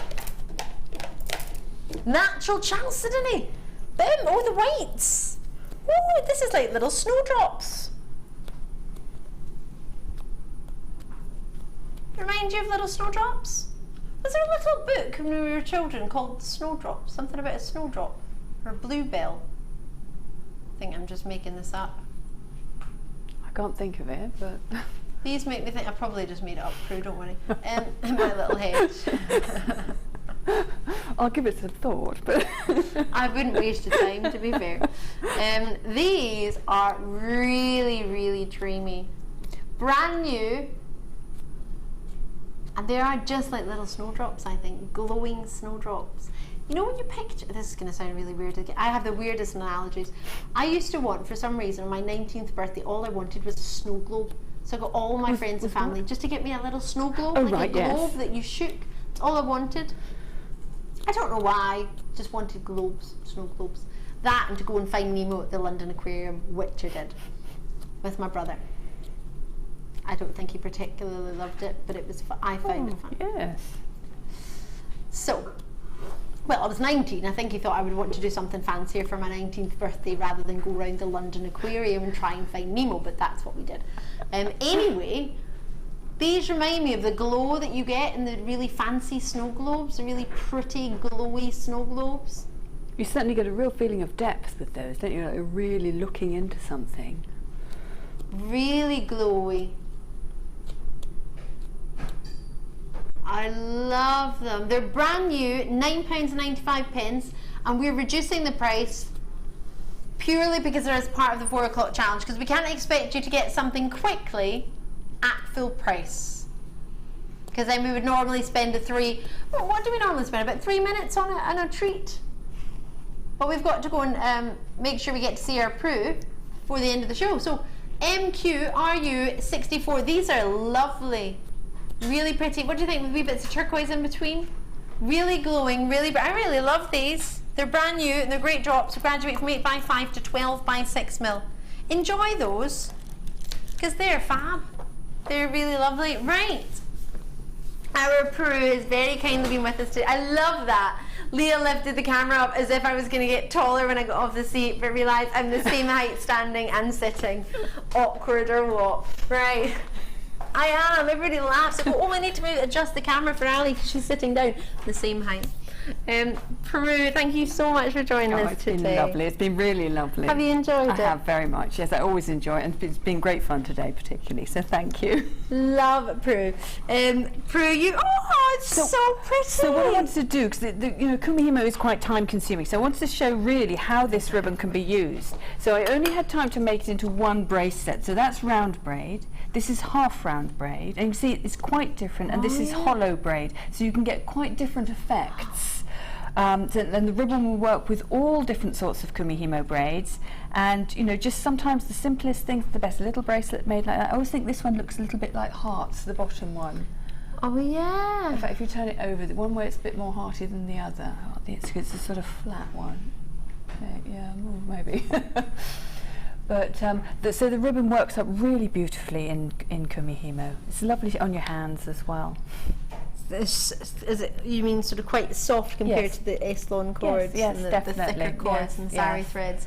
I think it's beautiful. I love these ribbons purely because I got to launch them, maybe not necessarily these colours, but I really enjoy the way they flow. The fact, most importantly, for me, as you stated earlier, they're double-sided. It's that lovely shimmer on both sides. So whether you're crossing it over, you don't need to worry about what part is going where. It will be beautiful all the way around from every angle that you look at this. I love it. Looks like you've used different ribbons, but you've actually used the same ribbons in just different techniques and different ways. So you can get quite a different. You've got so much on the reels as well. You can do loads with them.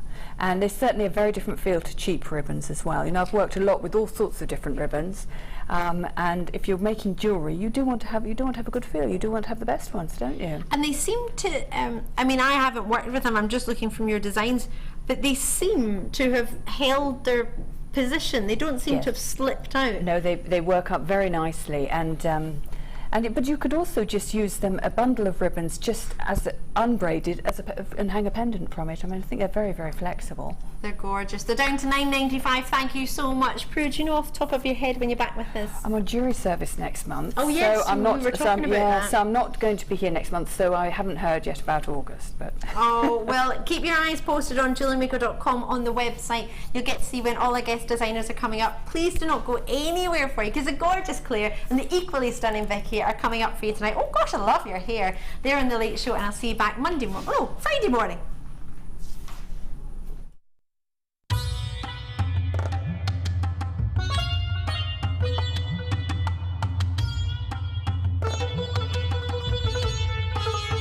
It was here almost 650 years ago in Amir where King Jai Singh first laid the foundations that was to become one of the world's most famous walled cities, Jaipur.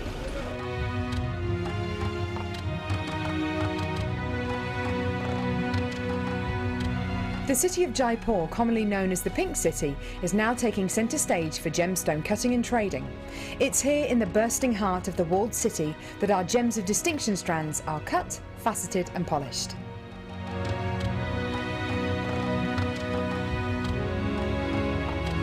So, how do you get a pile of tourmaline that looks like this into a gorgeous strand that looks like this?